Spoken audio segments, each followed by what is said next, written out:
ಶ್ರೀಗುರುಭ್ಯೋ ನಮಃ. ಹರಿ ಓಂ.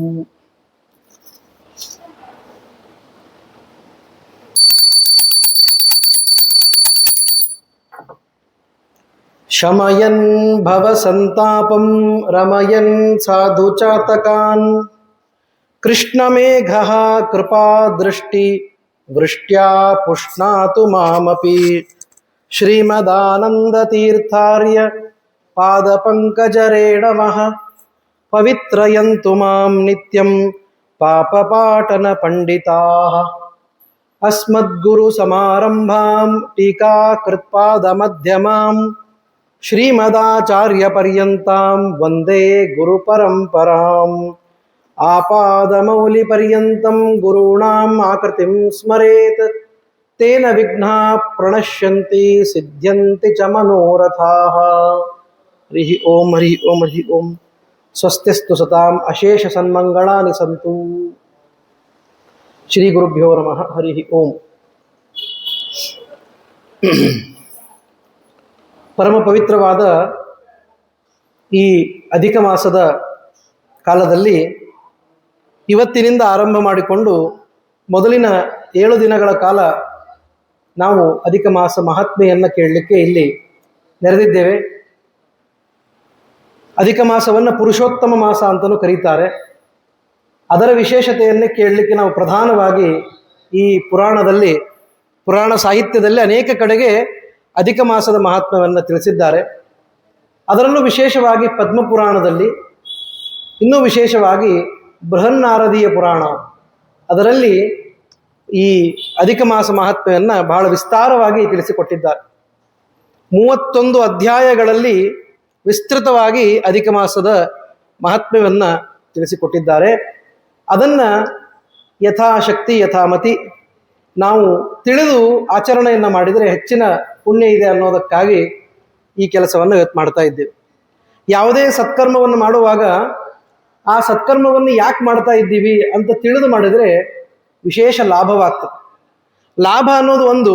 ಎರಡನೇದ್ದು, ಅದನ್ನು ತಿಳಿದು ಮಾಡೋದರಿಂದ ಆ ಮಾಡುವ ಕರ್ಮಗಳಲ್ಲಿ ಶುದ್ಧಿ ಹೆಚ್ಚಾಗ್ತದೆ. ಆಚರಣೆಗಳ ಶುದ್ಧಿ ಹೆಚ್ಚಾಗಲಿಕ್ಕೆ ಅದು ಕಾರಣ ಆಗ್ತದೆ. ಆದ್ದರಿಂದ ನಾವು ಈ ಕೆಲಸವನ್ನು ಮಾಡಬೇಕು. ಅವಶ್ಯವಾಗಿ ಅಧಿಕ ಮಾಸದ ಆರಂಭದ ದಿನದಿಂದಲೇ ನಾವು ಮಹಾತ್ಮೆಯನ್ನು ತಿಳಿದುಕೊಂಡರೆ ಇನ್ನೂ ಅನೇಕ ದಿನಗಳ ಕಾಲ ನಮಗೆ ಅವಕಾಶ ಹೆಚ್ಚು ದೊರೀತದೆ. ಇನ್ನೂ 3 ವಾರ ಎಕ್ಸ್ಟ್ರಾ ಸಿಗ್ತದೆ. ಅಲ್ಲಿ ಹೆಚ್ಚಿನ ಸಾಧನೆಯನ್ನು ನಾವು ಮಾಡಲಿಕ್ಕೆ ಶಕ್ಯ ಇದೆ. ಆದ್ದರಿಂದ ಈ ಎಲ್ಲ ಕಾರಣಗಳಿಗೋಸ್ಕರವಾಗಿ ಈ ಮಠದಲ್ಲಿ ನಾವು ಇದನ್ನು ಆಯೋಜನೆ ಮಾಡಿದ್ದಾರೆ. ಆ ಆಯೋಜಕರಿಗೆ ವಿಶೇಷವಾಗಿ ಧನ್ಯವಾದಗಳನ್ನು ತಿಳಿಸ್ತಾ ಅಧಿಕ ಮಾಸ ಮಹಾತ್ಮೆಯನ್ನು ನಾವು ತಿಳಿಲಿಕ್ಕೆ ಪ್ರಾರಂಭ ಮಾಡೋಣ. ಹೆಚ್ಚಿನ ವಿಷಯಗಳು ವಿಸ್ತಾರ, ಯಾವ ರೀತಿಯಾಗಿ ಈ ಅಧಿಕ ಮಾಸವನ್ನು ಆಚರಣೆ ವಿಶೇಷವಾಗಿ ಮಾಡಬೇಕು, ಸಾಮಾನ್ಯವಾದಂತಹ ಏನು ಸಂಪ್ರದಾಯಗಳು ಹೇಗಿದೆ ಇತ್ಯಾದಿಯಾದ ಎಲ್ಲ ವಿಚಾರಗಳನ್ನು ನಾವು ಮುಂದೆ ಹೋಗ್ತಾ ಮುಂದಿನ ದಿನಗಳಲ್ಲಿ ನಾವು ಮತ್ತೆ ಹೆಚ್ಚಿನ ಚಿಂತನೆಯನ್ನು ಮಾಡೋಣ. ಮೊದಲಿಗೆ ಗ್ರಂಥಸ್ಥವಾದ ವಿಷಯ ಏನಿದೆ, ಬೃಹನ್ನಾರದೀಯ ಪುರಾಣದ ವಿಷಯ, ಅದನ್ನು ಗಟ್ಟಿಮುಟ್ಟಾಗಿ ನಾವು ತಿಳಿದುಕೊಂಡು ಆಮೇಲೆ ಅಲ್ಲಿಂದ ಮುಂದೆ ಪ್ರಸ್ಥಾನವನ್ನು ಮಾಡೋಣ. ಶ್ರೀ ಗುರುಭ್ಯೋ ನಮಃ. ಹರಿ ಓಂ.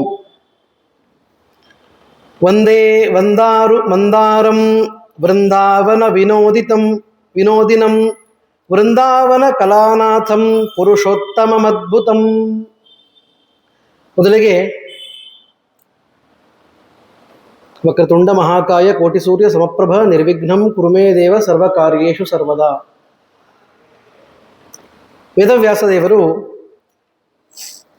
ಈ ಗ್ರಂಥದ ಆರಂಭದೊಳಗೆ, ಪುರಾಣದ ಈ ಭಾಗದ ಆರಂಭದೊಳಗೆ ಮಂಗಳಾಚರಣೆಯನ್ನು ಮಾಡಿ ಶ್ರೀಕೃಷ್ಣ ಪರಮಾತ್ಮನ ಸ್ಮರಣೆಯನ್ನು ನಮಗೆ ಮಾಡಿಸ್ತಾ ಇದ್ದಾರೆ.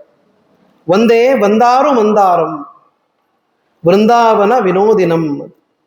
ಯಾರು ಪರಮಾತ್ಮ ಹೇಗಿದ್ದಾನೆ ಅಂತಂದರೆ, ಯಾರು ಅವನನ್ನು ಸ್ತೋತ್ರ ಮಾಡ್ತಾರೆ, ಅವನನ್ನು ಚಿಂತನೆ ಮಾಡ್ತಾರೆ, ಅವರಿಗೆ ಮಂದಾರದಂತೆ ಇದ್ದಾನೆ, ಕಲ್ಪವೃಕ್ಷದಂತೆ ಪರಮಾತ್ಮ ಇದ್ದಾನೆ.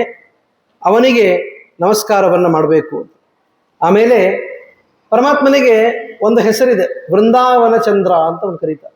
ಯಾಕೆಂದರೆ ಗೋಕುಲದಲ್ಲಿ ಇದ್ದ ಕೃಷ್ಣ ವೃಂದಾವನಕ್ಕೆ ಆಮೇಲೆ ಕರ್ಕೊಂಡು ಬರ್ತಾನೆ. ತಮ್ಮ ಎಲ್ಲ ಗೋಪಾಲಕರನ್ನು ಸೇರಿಸಿ ಆ ಇಡೀ ಪರಿವಾರವನ್ನು ವೃಂದಾವನಕ್ಕೆ ಬಂದ ಮೇಲೆ ವೃಂದಾವನದಲ್ಲಿ ಅನೇಕ ಲೀಲೆಗಳನ್ನು ತೋರಿಸ್ತಾ ಅದ್ಭುತವಾದ ವೇಣುಗಾನವನ್ನು ಮಾಡಿ ಜಗತ್ತನ್ನೇ ಆಕರ್ಷಣ ಮಾಡುವ ಕೃಷ್ಣ ರೂಪವನ್ನು ಅದ್ಭುತವಾಗಿ ತೋರ್ಪಡಿಸ್ತಾನೆ. ಹೀಗಾಗಿ ಅವನನ್ನು ವೃಂದಾವನ ವಿನೋದಿನಂ ಅಂತ ಕರೆದಿದ್ದಾರೆ.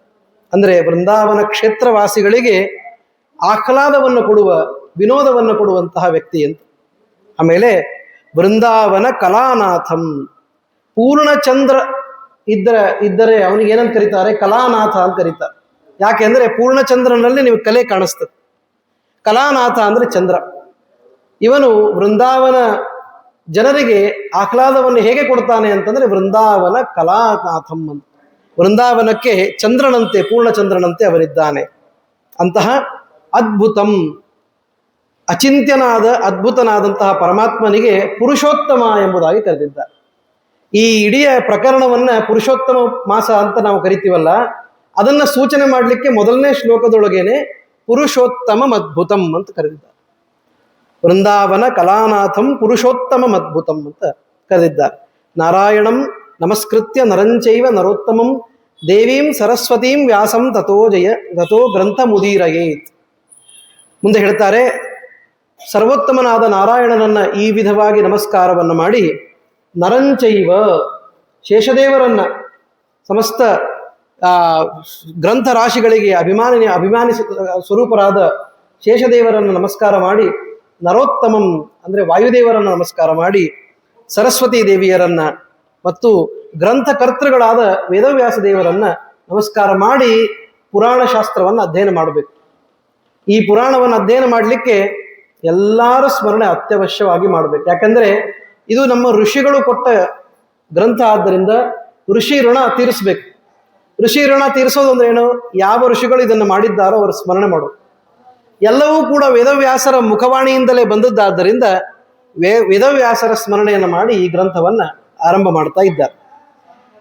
ಹೇಳ್ತಾರೆ, ನೈಮಿಷಾರಣ್ಯಮಾಜಗ್ಮುಹು ಮುನಯ ಸತ್ರ ಕಾಮ್ಯಯ ಅಸಿತೋ ದೇವಲ ಪೈಲಃ ಸುಮಂತು ಪಿಪ್ಪಲಾಯನಃ ಸುಮತಿ ಕಾಶ್ಯಪಶ್ಚೈವ ಜಾಬಾಲಿರ್ಭೃಗುರಂಗಿರಾಹ ವಾಮದೇವ ಸುತೀಕ್ಷ್ಣಶ್ಚ ಶರಭಂಗಶ್ಚ ಪರ್ವತಃ.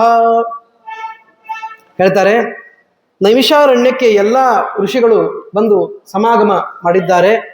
ಯಾಕೆ ಅಂದರೆ ಸತ್ರಕಾಮ್ಯಯ ಅಂತಂದ್ರು. ಸತ್ರವನ್ನ, ದೊಡ್ಡದಾದ ಸತ್ರವನ್ನು ಮಾಡಬೇಕು ಅಂತ. ಮಹಾಯಜ್ಞವನ್ನು ಮಾಡೋದಕ್ಕೆ ಸತ್ರ ಅಂತ ಕರೀತಾರೆ. ಸತ್ರ ಅಂದ್ರೇನು?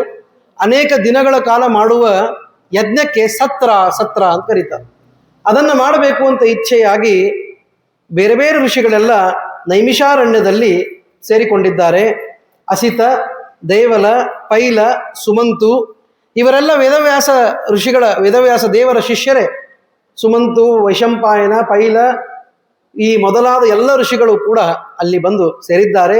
ಸುಮತಿ ಕಾಶ್ಯಪಶ್ಚೈವ, ಕಾಶ್ಯಪ, ಸುಮತಿ ಮೊದಲಾದಂತಹ ಅನೇಕ ಋಷಿಗಳ ಹೆಸರನ್ನು ಇನ್ನೂ ಹೇಳ್ತಾರೆ. ಗೌತಮೋ ಮುದ್ಗಲಶ್ಚೈವ ಕೌಶಿಕೋ ಗಾಲಭಕ್ರತು ಅತ್ರಿರ್ ಬಭ್ರು ಸ್ತ್ರಿತಃ ಶಕ್ತಿರ್ಬುಧೋ ಬೌಧಾಯನೋ ವಸುಹು ಕೌಂಡಿನ್ಯ ಪೃಥುಹಾರೀತೌ ಧೂಮ್ಯ ಶಂಕುಶ್ಚ ಸಂಕೃತಿ. ಇವರೆಲ್ಲರ ಹೆಸರನ್ನು ನಾವು ಸಾಮಾನ್ಯವಾಗಿ ಪಂಚಾಂಗವನ್ನು ತೆಗೆದು ನೋಡಿದಾಗ ಅದರಲ್ಲಿ ಬರುವ ಗೋತ್ರಪ್ರವರವನ್ನು ನೋಡಿದರೆ ಎಲ್ಲ ಹೆಸರುಗಳು ಸಿಗ್ತವೆ. ಗೋತ್ರಪ್ರವರ ಪ್ರವರ್ತಕರಾದಂತಹ ದೊಡ್ಡ ದೊಡ್ಡ ಋಷಿಗಳೆಲ್ಲ ಸೇರಿ ಒಂದು ಸತ್ರಯಾಗವನ್ನು ಮಾಡಬೇಕು ಅಂತ ನಿರ್ಧಾರ ಮಾಡಿ ಅಲ್ಲಿ ಸೇರಿಕೊಂಡಿದ್ದಾರೆ. ಆವಾಗ ಏತೇ ಸಶಿಷ್ಯ ಬ್ರಹ್ಮಿಷ್ಠಾ ವೇದಾಂಗ ಪಾರಗಾಹ. ಇಲ್ಲಿ ಇವರಿಷ್ಟೇ ಋಷಿಗಳು ಅಂತಲ್ಲ, ಇನ್ನೂ ಅನೇಕ ಋಷಿಗಳ ಹೆಸರನ್ನು ಹೇಳಿದ್ದಾರೆ. ಆ ಋಷಿಗಳ ಹೆಸರನ್ನ ನಾವು ಈ ಋಷಿಗಳ ಹೆಸರಿಂದ ಅರ್ಥ ಮಾಡ್ಕೊಳ್ಬೇಕು. ಇನ್ನೂ ಅನೇಕರು ಬಂದು ಸೇರಿದ್ದಾರೆ. ಇವರೆಲ್ಲರೂ ಕೂಡ ತಾವಷ್ಟೇ ಬಂದಿಲ್ಲ. ಸಶಿಷ್ಯಾಹ, ತಮ್ಮ ಶಿಷ್ಯರನ್ನೆಲ್ಲ ಕರೆದುಕೊಂಡು ಬ್ರಹ್ಮನಿಷ್ಠರಾದ ವೇದಾಂತ ಪಾರಂಗತರಾದಂತಹ ಶಿಷ್ಯರನ್ನು ಕರೆದುಕೊಂಡು ಅವರೆಲ್ಲ ಬಂದು ಅಲ್ಲಿ ಸೇರಿದ್ದಾರೆ. ಯಾವುದೇ ಒಂದು ಕಾರ್ಯವನ್ನು ಮಾಡಬೇಕಾದ್ರೆ ಅದು ಬರೀ ಯಜ್ಞ ಅಂತ ನಾವು ಹೋಮದಲ್ಲಿ ಅರ್ಥಾತ್ ಅಗ್ನಿಯಲ್ಲಿ ಹವಿಸ್ ಹಾಕಿದ್ರೆ ಅದು ಪೂರ್ತಿ ಅಂತ ಆಗೋದಿಲ್ಲ. ಅದಕ್ಕೆ ಜ್ಞಾನ ಕಾರ್ಯ ಅನ್ನೋದು ಮಹತ್ವದ್ದು. ನೀವು ನೋಡಿರ್ಬೇಕಾದ್ರೆ ಎಂಥ ದೊಡ್ಡ ಕಾರ್ಯಕ್ರಮವನ್ನೇ ಮಾಡಲಿ ಒಂದು ಜ್ಞಾನ ಕಾರ್ಯ ಮಾಡಬೇಕು ಅಂತ ಹೇಳ್ತಾರೆ.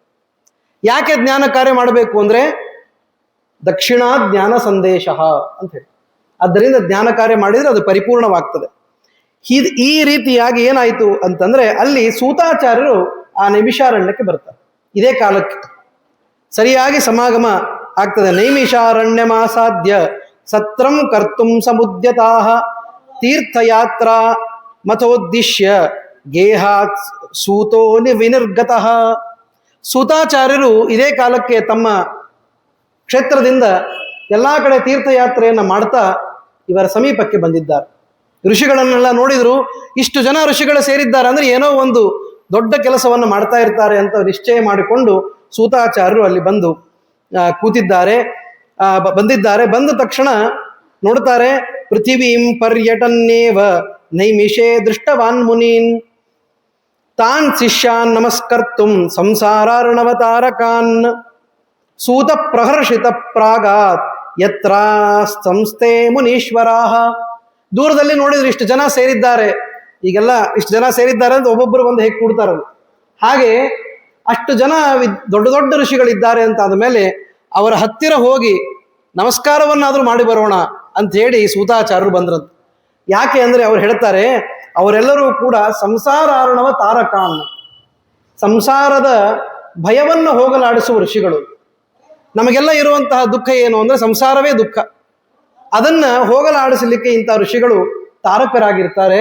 ಅದಕ್ಕಾಗಿ ಇಷ್ಟು ಜನ ಒಂದೇ ಕಡೆ ಇದ್ದದ್ದು ನಮ್ಮ ಸೌಭಾಗ್ಯ ಅಂತ ಹೇಳಿ ಸೂತಾಚಾರ್ಯರು ಬರ್ತಾ ಇದ್ದಾರೆ. ಪ್ರಸನ್ನವದನಂ ಶಾಂತಂ ತತಃಸೂತಂ ಸಮಾಯಾಂತಂ ರಕ್ತವಲ್ಕಲಧಾರಿಣಂ ಪ್ರಸನ್ನವದನಂ ಶಾಂತಂ ಪರಮಾರ್ಥ ವಿಶಾರದಂ ಅಶೇಷ ಗುಣ ಸಂಪನ್ನಂ ಅಶೇಷಾನಂದ ಸಂಪ್ಲುತಂ ಊರ್ಧ್ವಪುಂಡ್ರಧರಂ ಶ್ರೀಮನ್ ನಾಮ ಮುದ್ರಾ ವಿರಾಜಿತಂ. ಇಂತಹ ಸೂತಾಚಾರ್ಯರನ್ನು ನೋಡಿದ ತಕ್ಷಣ ಅಲ್ಲಿರುವ ಋಷಿಗಳಿಗೆ ಇವರ ಬಗ್ಗೆ ದೊಡ್ಡ ಗೌರವ ಬಂದು ಅವರು ಎದ್ದು ಬಂದ್ರಂತ. ಈ ಕಡೆಯಿಂದ ಅವರು ಬರ್ತಾ ಇದ್ದಾರೆ, ಆ ಕಡೆಯಿಂದ ಅವರು ಬರ್ತಾ ಇದ್ದಾರೆ. ಅವರಿಗೆಲ್ಲ ಏನು ಅನಿಸ್ತು ಅಂದ್ರೆ, ಇವರಿಗೆ ಅನಿಸ್ತು ಆ ಋಷಿಗಳೆಲ್ಲ ನಮ್ಮ ಜೀವನವನ್ನ ತಾರಣ ಮಾಡ್ತಾರೆ ಅಂತ ಹೇಳಿ ಇವರು ಬರ್ತಾ ಇದ್ದಾರೆ. ಆ ಋಷಿಗಳೆಲ್ಲ ಸೂತಾಚಾರ್ಯರನ್ನು ನೋಡಿ, ಇವರು ಮಹಾನುಭಾವರು, ಪರಮಾರ್ಥ ವಿಶಾರದರು, ವೇದವ್ಯಾಸರ ಮುಂದೆ ಕೂತು ಪಾಠ ಕೇಳಿದವರು. ನಾವು ಉತ್ತಮರಲ್ಲಿ ಪಾಠ ಕೇಳಿದ್ರೆ ನಮ್ಮ ದೊಡ್ಡ ಸ್ಥಿತಿನೂ ಆಗ್ತದೆ, ದೊಡ್ಡವರ ಕಡೆ ಅಧ್ಯಯನ ಮಾಡಿದವರು ಅಂತ. ಹಾಗೆ ಸಾಕ್ಷಾತ್ ಸೂತಾಚಾರ್ಯರು ವೇದವ್ಯಾಸರ ಹತ್ತಿರ ಅಧ್ಯಯನ ಮಾಡಿದವರು. ಹೀಗಾಗಿ ಪರಮಾರ್ಥ ಕೋವಿದರಾದಂತಹ ಅವರನ್ನು ನೋಡ್ಲಿಕ್ಕೆ ಋಷಿಗಳು ಎದ್ದು ಬಂದು ನೋಡ್ತಾರೆ. ಸಂತೋಷದಿಂದ ಪ್ರಸನ್ನವದನರಾಗಿ ಬರ್ತಾ ಇದ್ದಾರೆ ಋಷಿಗಳೆಲ್ಲ. ಯಾರು? ಸೂತಾಚಾರ್ಯರು ಕೂಡ ಪ್ರಸನ್ನವದನರಾಗಿ ಶಾಂತರಾಗಿ ಅಶೇಷ ಗುಣ ಸಂಪನ್ನರಾಗಿ ಕಾಣಿಸ್ತಾ ಇದ್ದಾರೆ. ಅವರನ್ನ ಬಂದು ಭೇಟಿ ಆಗಬೇಕು ಅಂತ ಬಂದ್ರೆ ಆ ಸೂತಾಚಾರ್ಯರು ಬಾಯಿ ಒಳಗೆ ಜಪ ಮಾಡ್ತಾ ಇದ್ದಾರೆ, ಹರಿಶರಣಂ ಹರಿಶರಣಂ, ಶ್ರೀಹರಿಯೇ ನಮಗೆ ಶರಣು ಎಂಬುದಾಗಿ ಸದಾಕಾಲ ನಾರಾಯಣ ಶ್ರೀಕೃಷ್ಣ ಗೋವಿಂದ ಎಂಬುದಾಗಿ ನಾಮಸ್ಮರಣೆಯನ್ನ ಸೂತಾಚಾರ್ಯರು ಮಾಡ್ತಾ ಇದ್ದಾರೆ. ಅಂತಹ ವ್ಯಾಸ ಪ್ರಸಾದ ಸಂಪನ್ನಂ ಅಂತ ಬರೀತಾರೆ. ವೇದವ್ಯಾಸರ ಪ್ರಸಾದ ಸಂಪನ್ನರಾದಂತಹ ಆ ಸೂತಾಚಾರ್ಯರನ್ನ ಭೇಟಿಯಾಗಲಿಕ್ಕೆ ಆ ಋಷಿಗಳೆಲ್ಲ ಎದ್ದು ಆ ಕಡೆ ಬಂದಿದ್ದಾರೆ ಅಂತ ಹೇಳ್ತಾರೆ. ಆವಾಗ ಬದ್ಧಾಂಜಲಿ ಪುಟೋ ಭೂತ್ವ ನನಾಮ ದಂಡವನ್ಮುಹು ಋಷಯ ಊಚು ಸೂತ ಚಿರಂಜೀವ ಮಹಾಭಾಗವತೋ ಭವಾನ್. ಆವಾಗ ಸೂತಾಚಾರ್ಯರು ಬಂದು ದೀರ್ಘ ದಂಡ ಪ್ರಣಾಮವನ್ನು ಮಾಡಿದರು. ದೀರ್ಘ ದಂಡವತ್ ಪ್ರಣಾಮವನ್ನು ಮಾಡಿದಾಗ ಅಲ್ಲಿರುವ ಋಷಿಗಳೆಲ್ಲ ಆಶೀರ್ವಾದವನ್ನು ಮಾಡಿದರು. ಏನಂತ? ಸೂತಾಚಾರ್ಯರೇ ಚಿರಂಜೀವಿಗಳಾಗಿ ಮತ್ತು ಮಹಾಭಾಗವತೋ ಭವಾನ್, ನೀವು ಸಾಮಾನ್ಯರೇನಲ್ಲ, ನಾವು ಆಶೀರ್ವಾದ ಮಾಡ್ತಾ ಇದ್ದೀವಿ ಅಂತಂದ್ರೆ ನೀವು ಸಣ್ಣವರು ಅಂತಲ್ಲ, ಮಹಾಭಾಗವತರು ನೀವು. ಯಾಕೆಂದ್ರೆ ಭಾಗವತವನ್ನ ನೇರವಾಗಿ ಅಧ್ಯಯನ ಮಾಡಿದವರು, ವೇದವ್ಯಾಸರ ಶಿಷ್ಯರು ಅಂದ್ರೆ ಏನಿರಬೇಕು. ಆದ್ದರಿಂದ ನಮಸ್ಕಾರ ಮಾಡಿದ್ದಕ್ಕೆ ಆಶೀರ್ವಾದ ಏನಂತ? ಚಿರಂಜೀವಿಯಾಗಿ ಅಂತ. ಮತ್ತೆ ನೀವು ಮಹಾಭಾಗವತರಾಗಿದ್ದೀರಿ, ಹೀಗಾಗಿ ನೀವು ಇವತ್ತು ಬಂದಿದ್ದು ನಮಗೆ ಬಹಳ ಸಂತೋಷವನ್ನು ಉಂಟು ಮಾಡಿದೆ. ದಯವಿಟ್ಟು ಇಂತಹ ಒಂದು ಆಸನದಲ್ಲಿ ಬಂದು ಕೂಡಬೇಕು ಅಂತ ಅವ್ರನ್ನ ಕೇಳ್ತಾರೆ. ಅತ್ರ ಆಸ್ಯತಾಂ ಮಹಾಭಾಗ ಶ್ರಾಂತೋ ಅಸಿ ಇತ್ಯವದನ್ ದ್ವಿಜಾಹ. ಇಷ್ಟು ದೂರದಿಂದ ಪ್ರಯಾಣ ಮಾಡ್ಕೊಂಡು ಬಂದಾಗ ಮುಖದಲ್ಲಿ ಒಂದು ಶ್ರಾಂತಿ ಕಾಣಿಸ್ತು, ವಿಶ್ರಾಂತಿ ಇಲ್ಲ ಅಂತ ಗೊತ್ತಾಗ್ತದೆ. ನೋಡಿರ್ಬೇಕಾದ್ರೆ ಈಗ ಯಾರೋ ಯಾತ್ರೆಗೆ ಅಂತ ಹೋಗಿರ್ತಾರೆ, ಯಾತ್ರೆಗೆ ಹೋಗೋ ದಿವಸ ಎಷ್ಟು ಗುಂಡೆ ಚೆನ್ನಾಗಿ ಸಂತೋಷದಿಂದ ಹೋಗಿರ್ತಾರೆ. ಯಾತ್ರೆ ಮುಗಿದು ಬರೋ ಹೊತ್ತಿಗೆ ಅಂತಂದ್ರೆ ಮುಖ ಕಪ್ಪಾಗಿರ್ತದೆ, ಮೈ ಸ್ವಲ್ಪ ಕೃಶವಾಗಿರ್ತದೆ. ಹೀಗೆ ನೋಡಿದ ತಕ್ಷಣ ಗೊತ್ತಾಗ್ತದೆ ವಿಶ್ರಾಂತಿ ಕಡಿಮೆಯಾಗಿದೆ ದೇಹಕ್ಕೆ ಅಂತ ಗೊತ್ತಾಗ್ತದೆ. ಹಾಗೆ ಇವರೂ ಕೂಡ ವಿಶ್ರಾಂತಿ ಇಲ್ಲದಂತೆ ಕಾಣಿಸ್ತಾ ಇದ್ದಾರೆ ಸೂತಾಚಾರ್ಯರು ಅಂತ. ಅದು ಸತ್ಯನೂ ಹೌದು. ಮುಂದೆ ಅವರೇ ಹೇಳ್ತಾರೆ, ಯಾಕೆ ವಿಶ್ರಾಂತಿ ಆಗಿಲ್ಲ ಅಂತ ಕೇಳಿದ್ರೆ ನಮಗೆಲ್ಲ ಆಶ್ಚರ್ಯ ಆಗ್ತದೆ. ಅಷ್ಟು ಕಡೆ ಓಡಾಡಿಕೊಂಡು ಇವತ್ತು ಇಲ್ಲಿಗೆ ಬಂದಿರ್ತಾರೆ. ಆದ್ದರಿಂದ ವಿಶ್ರಾಂತಿ ಆಗಿಲ್ಲ, ಆದ್ದರಿಂದ ನೀವು ಕೂತುಕೊಳ್ಳಿ ಅಂತ ಅವ್ರು ಹೇಳಿದರು. ಆವಾಗ ಇತ್ಯುಕ್ತ ಸುಪವಿಷ್ಟೇಶು ಸರ್ವೇಶು ಚ ತಪಸ್ವಿಷು ತಪೋವೃದ್ಧಿಂ ತತ ಪೃಷ್ಟ್ವ ಸರ್ವಾನ್ ಮುನಿ ಗಣಾನ್ಮುದ ಭೇಜೆ ವಿನಯ ದ್ರೌಮಹರ್ಷಿಣಿ. ಏನ್ ಹೇಳ್ತಾರಂದ್ರೆ, ಆ ಸುಖಾಸೀನರಾದಂತಹ ಯಾವ ಈ ಸೂತಾಚಾರ್ಯರಿದ್ದಾರೆ ಅವರನ್ನು ಕೂಡಿಸಿ ತಪೋವೃದ್ಧಿಂ, ನಮಗೆ ತಪಸ್ಸಿನ ವೃದ್ಧಿ ಆಗಬೇಕು, ಜ್ಞಾನದ ವೃದ್ಧಿ ಆಗಬೇಕು ಅಂತ ಹೇಳಿ ವಿನಯದಿಂದ ಋಷಿಗಳೆಲ್ಲ ಜ್ಞಾನಿಗಳಿದ್ದಾರೆ, ಇವ್ರ ಹತ್ರ ಏನು ಕೇಳೋದು, ಇವ್ರು ಸಣ್ಣವರು ಅಂತ ಹಿಂಗೆ ಬಿಡಲಿಲ್ಲ. ಅವರೆಲ್ಲರೂ ಕೂಡ ವಿನಯವನ್ನು ತೋರಿಸಿ ನಮಗೆ ಜ್ಞಾನ ಕಾರ್ಯಕ್ಕಾಗಿ ತಮ್ಮ ಮಾತುಗಳನ್ನು ಹೇಳ್ತಾ ಇದ್ದಾರಂತೆ. ಏನಂತ ಹೇಳ್ತಾರೆ ನೋಡ್ರಿ, ಬಹಳ ಚಂದಿದೆ. ಸಂಸಾರೇಸ್ಮಿನ್ ಅಸಾರೆ ತು ಶ್ರೋತವ್ಯಾನಿ ಸಹಸ್ರಶಃ ತತಸ್ತತ್ರ ಶ್ರೇಯಸ್ಕರಂ ಸ್ವಲ್ಪಂ ಸಾರಭೂತಂ ಚ ಯದ್ಭವೇತ್ ತನ್ನೋ ವದ ಮಹಾಭಾಗ ಯತ್ತೇ ಮನಸಿ ನಿಶ್ಚಿತಂ. ಬಂದಾಗ ನೀವು ಭಾಗವತ ಹೇಳ್ರಿ, ಹರಿವಂಶ ಹೇಳ್ರಿ, ಮಹಾಭಾರತ ಹೇಳ್ರಿ ಅಂತ ಯಾವುದನ್ನು ಸ್ಪೆಸಿಫಿಕ್ ಆಗಿ ಹೇಳಲಿಲ್ಲ ಅಂತ. ಅವ್ರು ಹೇಳಿದ್ರು, ಸಂಸಾರದೊಳಗೆ ಮಗ್ನರಾದವರಿಗೆ ಅನೇಕ ಸಮಸ್ಯೆಗಳು, ಶ್ರಾಂತಿ ಇದ್ದೇ ಇರ್ತದೆ, ನಿಮಗೆಲ್ಲ ಗೊತ್ತಿರೋದೆ. ಆದ್ದರಿಂದ ನಿಮಗೆ ತಿಳಿಯದೇ ಇರುವ ವಿಷಯ ಇಲ್ಲ. ಆದ್ದರಿಂದ ಯಾವುದು ಯೋಗ್ಯ ಅದನ್ನು ನೀವೇ ನಮಗೆ ತಿಳಿದು ಹೇಳ್ರಿ. ಅದು ಹೇಗಿರಬೇಕು ಅಂದರೆ, ತುಂಬಾ ಹೊತ್ತು ಉಪನ್ಯಾಸ ಮಾಡಬೇಡ್ರಿ, ಸ್ವಲ್ಪ ಹೊತ್ತಲ್ಲಿ ಮುಗಿಸ್ರಿ. ಅದಕ್ಕಾಗಿ ಸ್ವಲ್ಪಂ ಅಂತಂದು, ಅಂದರೆ ಸಾರವತ್ತಾಗಿ ಸ್ವಲ್ಪದಲ್ಲಿ ವಿಷಯವನ್ನು ತಿಳಿಸ್ಬೇಕು. ಯಾಕೆ ಅಂದರೆ ಅವರು ಯಜ್ಞವನ್ನು ಮಾಡಬೇಕಾಗಿದೆ, ಯಜ್ಞ ದೀಕ್ಷಿತರಾದದ್ದರಿಂದ ಆ ಯಜ್ಞದ ಜೊತೆಗೆ ಜ್ಞಾನ ಯಜ್ಞ ಆಗಬೇಕು. ಅದಕ್ಕಾಗಿ ಸ್ವಲ್ಪಂ ಅಂತ ಅವ್ರು ಅಂದಿರ್ತಾರೆ. ಸಾರಭೂತಂ ಚ ಯದ್ಭವೇತ್, ಸಾರಭೂತವಾಗಿ ಹಾಲನ್ನು ಕೊಡೋಕ್ಕಿಂತ ಹಾಲಿನ ಕೆನೆಯನ್ನು ಕೊಟ್ಟರೆ ಹಾಲಿನ ಸಾರ ಎಲ್ಲ ಅದರಲ್ಲಿ ಬಂದಿರುತ್ತೆ. ಹಾಗೆ ಸಾರಭೂತವಾಗಿ ನಮಗೆ ಕೊಡ್ರಿ ಅಂತ ಅವ್ರನ್ನ ಕೇಳಿದರು. ಅಷ್ಟೇ ಅಲ್ಲ, ಒಂದು ಸುಂದರವಾದ ವಿಶೇಷಣವನ್ನು ಜೋಡಿಸ್ತಾರೆ. ಏನಂತಂದ್ರೆ, ಅಜ್ಞಾನ ತಿಮಿರಾಂಧಾನಂ ನೇತ್ರದಾನ ಪರಾಯಣ ವದ ಶೀಘ್ರಂ ಕಥಾಸಾರಂ ಭವರೋಗ ರಸಾಯನಂ. ಅಜ್ಞಾನವೆಂಬ ಕತ್ತಲೆಯಿಂದ ನಮ್ಮ ಕಣ್ಣು ಕುರುಡಾಗಿ ಬಿಟ್ಟಿದೆ. ಅಂತಹ ನಮ್ಮ ಕಣ್ಣಿಗೆ ನೀವು ನೇತ್ರದಾನ ಪರಾಯಣರಾಗಿದ್ದೀರಿ. ಅಂದ್ರೆ ನೇತ್ರದಾನ ಬಹಳ ದೊಡ್ಡ ದಾನ ಅಂತ ಹೇಳ್ತಾರೆ. ನೀವು ಜಗತ್ತಿಗೆಲ್ಲ ನೇತ್ರದಾನ ಮಾಡಿದವರು ಅಲ್ಲ. ಎಲ್ಲ ಋಷಿಗಳಿಗೆ ನೇತ್ರ ಇಲ್ಲೇನು ಹಾಗಾದ್ರೆ? ಅಂದ್ರೆ ನೇತ್ರ ಅಂದ್ರೆ ಜ್ಞಾನ ಅಂತ ಅರ್ಥ. ಜಗತ್ತನ್ನ ಕಾಣಲಿಕ್ಕೆ ಬೇಕಾದದ್ದು ನೇತ್ರ ಅಲ್ಲ, ಭಗವಂತನನ್ನ ಕಾಣಲಿಕ್ಕೆ ಬೇಕಾದ ನೇತ್ರಕ್ಕೆ ಏನಂತ ಕರೀತಾರೆ? ಜ್ಞಾನ ಅಂತ ಕರೀತಾರೆ. ಹೀಗಾಗಿ ನೇತ್ರದಾನ ಪರಾಯಣ ಅಂತಂದ್ರೆ ಜ್ಞಾನದಾನ ಪರಾಯಣ ಅಂತ ಅರ್ಥ. ಅಂತಹ ನೀವು ನಮಗೆ ಒಂದು ಒಳ್ಳೆಯ ಭವರೋಗ ರಸಾಯನವನ್ನು, ಒಂದು ಒಳ್ಳೆಯ ಭವರೋಗಕ್ಕೆ ರಸಾಯನದಂತೆ ಇರುವಂತಹ ಒಂದು ಕಥೆಯನ್ನ ನಮಗೆ ತಿಳಿಸಬೇಕು ಅಂತೆಲ್ಲ ಕೇಳಿದಾಗ, ಆ ಸೂತಾಚಾರ್ಯರು ಕೂಡ ಆಯ್ತು ತಗೊಂಡ್ರೆ ಹೇಳ್ತೀನಿ ಅಂತ ಒಂದು ಅಧಿಕಾರದಿಂದ ಹೇಳಲಿಲ್ಲ ಅಂತ. ಪ್ರೋವಾಚ ಪ್ರಾಂಜಲಿಹಿ, ಕೈ ಮುಗಿದು ಅವರು ಹೇಳ್ತಾ ಇದ್ದಾರೆ. ಕೇಳವರು ವಿನಯದಿಂದ ಕೇಳ್ತಾ ಇದ್ದಾರೆ, ಹೇಳವರು ವಿನಯದಿಂದ ಹೇಳ್ತಾ ಇದ್ದಾರೆ. ಇದು ಹೇಳುಗರಲ್ಲಿ ಇರಬೇಕಾದಂತಹ ಒಂದು ಗುಣ. ಯಾವಾಗಲೂ ಕೂಡ ಹೇಳೋರು ಎಷ್ಟು ದೊಡ್ಡವರೇ ಇರಲಿ, ಕೇಳೋರು ಕೂಡ ಅಷ್ಟೇ ವಿನಯದಿಂದ ಕೇಳಬೇಕು ಅಂತ ಶಾಸ್ತ್ರ ಇದೆ. ಅದನ್ನ ಅವ್ರು ಮಾಡ್ತಾ ಇದ್ದ. ಸೂತಾಚಾರ್ಯರಂತಾರೆ, ಶೃಣ್ವಂತು ಮುನಯಃ ಸರ್ವೇ ಮದುಕ್ತಂ ಸುಮನೋಹರಂ ಆದಾವಹಂ ಗತೋ ವಿಪ್ರಾಸ್ತೀರ್ಥಂ ಪುಷ್ಕರ ಸಂಜ್ಞಿತಂ. ಕೇಳಿಸ್ಕೊಳ್ರಿ ಋಷಿಗಳೇ, ನೀವು ಹೇಳಿದ್ದು ಸತ್ಯ. ನನಗೆ ಬಹಳ ಪರಿಶ್ರಮ ಆಗಿದೆ, ನನ್ನ ಮನಸ್ಸಿಗೆ ತುಂಬ ಶ್ರಾಂತಿ ಆಗಿದೆ. ವಿಶ್ರಾಂತಿ ಇಲ್ಲ ನನಗೆ. ಯಾಕೆ ಅಂದರೆ ನಾನು ಮೊದಲಿಗೆ ಪುಷ್ಕರ ಕ್ಷೇತ್ರದಿಂದ ಆರಂಭ ಮಾಡಿಕೊಂಡೆ. ಪುಷ್ಕರ ಕ್ಷೇತ್ರದಿಂದ ಹೊರಟೆ, ಅಲ್ಲಿಂದ ಯಮುನಾ ನದಿ ಹತ್ತಿರ ಬಂದೆ. ಪುಷ್ಕರದಿಂದ ಯಮುನಾ ನದಿಗೆ ಬಂದು ಪ್ರತಿಬಂಧ ವಿನಾಶಿನೀಂ. ಆ ಯಮುನಾ ನದಿ ಹೇಗಿದ್ದಾಳೆ ಅಂದರೆ, ಯಾರು ನಮಸ್ಕಾರವನ್ನು ಮಾಡಿ ಮಿಂದೆಳ್ತಾರೋ ಅವರಿಗೆ ಸಂಸಾರದ ಬಂಧನವನ್ನೇ ಬಿಡಿಸ್ತಾಳೆ ಅಂತ ಯಮುನೆ. ಅಲ್ಲಿ ಸ್ನಾನವನ್ನು ಮಾಡಿ ಅಲ್ಲಿ ನಾನು ಬಂದೆ. ಕ್ರಮಾದನ್ಯಾನಿ ತೀರ್ಥಾನಿ ಗತ್ವಾ ಗಂಗಾಮುಪಾಗತಃ. ಯಮುನಾ ನದಿಯಿಂದ ಕ್ರಮವಾಗಿ ಗಂಗಾ ನದಿ ಹತ್ತಿರ ಬಂದೆ. ಗಂಗಾ ನದಿ ಹತ್ತಿರ ಬಂದು ಅಲ್ಲಿಂದ ಕಾಶಿ ಕ್ಷೇತ್ರಕ್ಕೆ ಬಂದೆ. ಕಾಶೀಂ ಉಪಾಗಮ್ಯ ಗಯಾಂ ಗತ್ವಾ ತತಃ ಪರಂ. ಕಾಶಿಯಿಂದ ಗಯಾ ಕ್ಷೇತ್ರಕ್ಕೆ ಹೋದ್ಮೇಲೆ ನಿಮಗೆಲ್ಲ ಗೊತ್ತಿದೆ ಏನು ಮಾಡ್ತಾರೆ ಅಂತ. ಶ್ರಾದ್ದಾದಿ ಕರ್ಮಗಳನ್ನು ಮಾಡಿದೆ ಅಂತ ಹೇಳ್ತಾರೆ.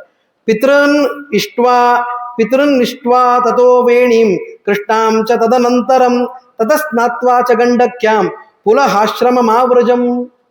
ಅಲ್ಲಿ ಮಾಡಬೇಕಾದ ಎಲ್ಲ ಕ್ಷೇತ್ರ ವಿಧಿಗಳನ್ನೆಲ್ಲ ಮುಗಿಸಿ, ಇದನ್ನು ಯಾರು ಹೇಳ್ತಿದ್ದಾರೆ? ಸೂತಾಚಾರ್ಯರು ತಮ್ಮ ತೀರ್ಥಯಾತ್ರಾ ಏನೇನು ಮಾಡಿದೆ ಅನ್ನೋದನ್ನ ಹೇಳ್ತಾ ಇದ್ದಾರೆ. ಅಲ್ಲ, ಇದನ್ನ ಯಾಕೆ ಹೇಳಬೇಕಾಗಿತ್ತು?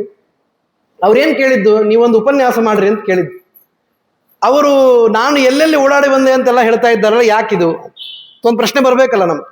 ಅದಕ್ಕೆ ಉತ್ತರ ಏನು ಅಂತಂದ್ರೆ, ನಾವು ಮಾಡಿದ ಸತ್ಕರ್ಮಗಳನ್ನ ದೊಡ್ಡವರ ಮುಂದೆ ನಿವೇದನ ಮಾಡಬೇಕು ಅಂತ ಶಾಸ್ತ್ರ ಇದೆ. ಈಗ ನಾವು ಏನೋ ಒಂದು ಉತ್ತಮ ಕೆಲಸ ಮಾಡಿದ್ವಿ ಅಂದ್ರೆ ನಮ್ಮ ಗುರುಗಳು ಬಂದಾಗ ಅವ್ರ ಮುಂದೆ ಹೇಳ್ಬೇಕು, ಇಂತಹ ಒಂದು ಕೆಲಸ ನಿಮ್ಮ ಆಶೀರ್ವಾದದಿಂದ ಮಾಡಿದ್ದೇವೆ ಅಂತ ಅಂದಾಗ ಅದು ಪೂರ್ಣಾಹುತಿ ಹಾಕಿದಂಗೆ ಆಗ್ತದೆ.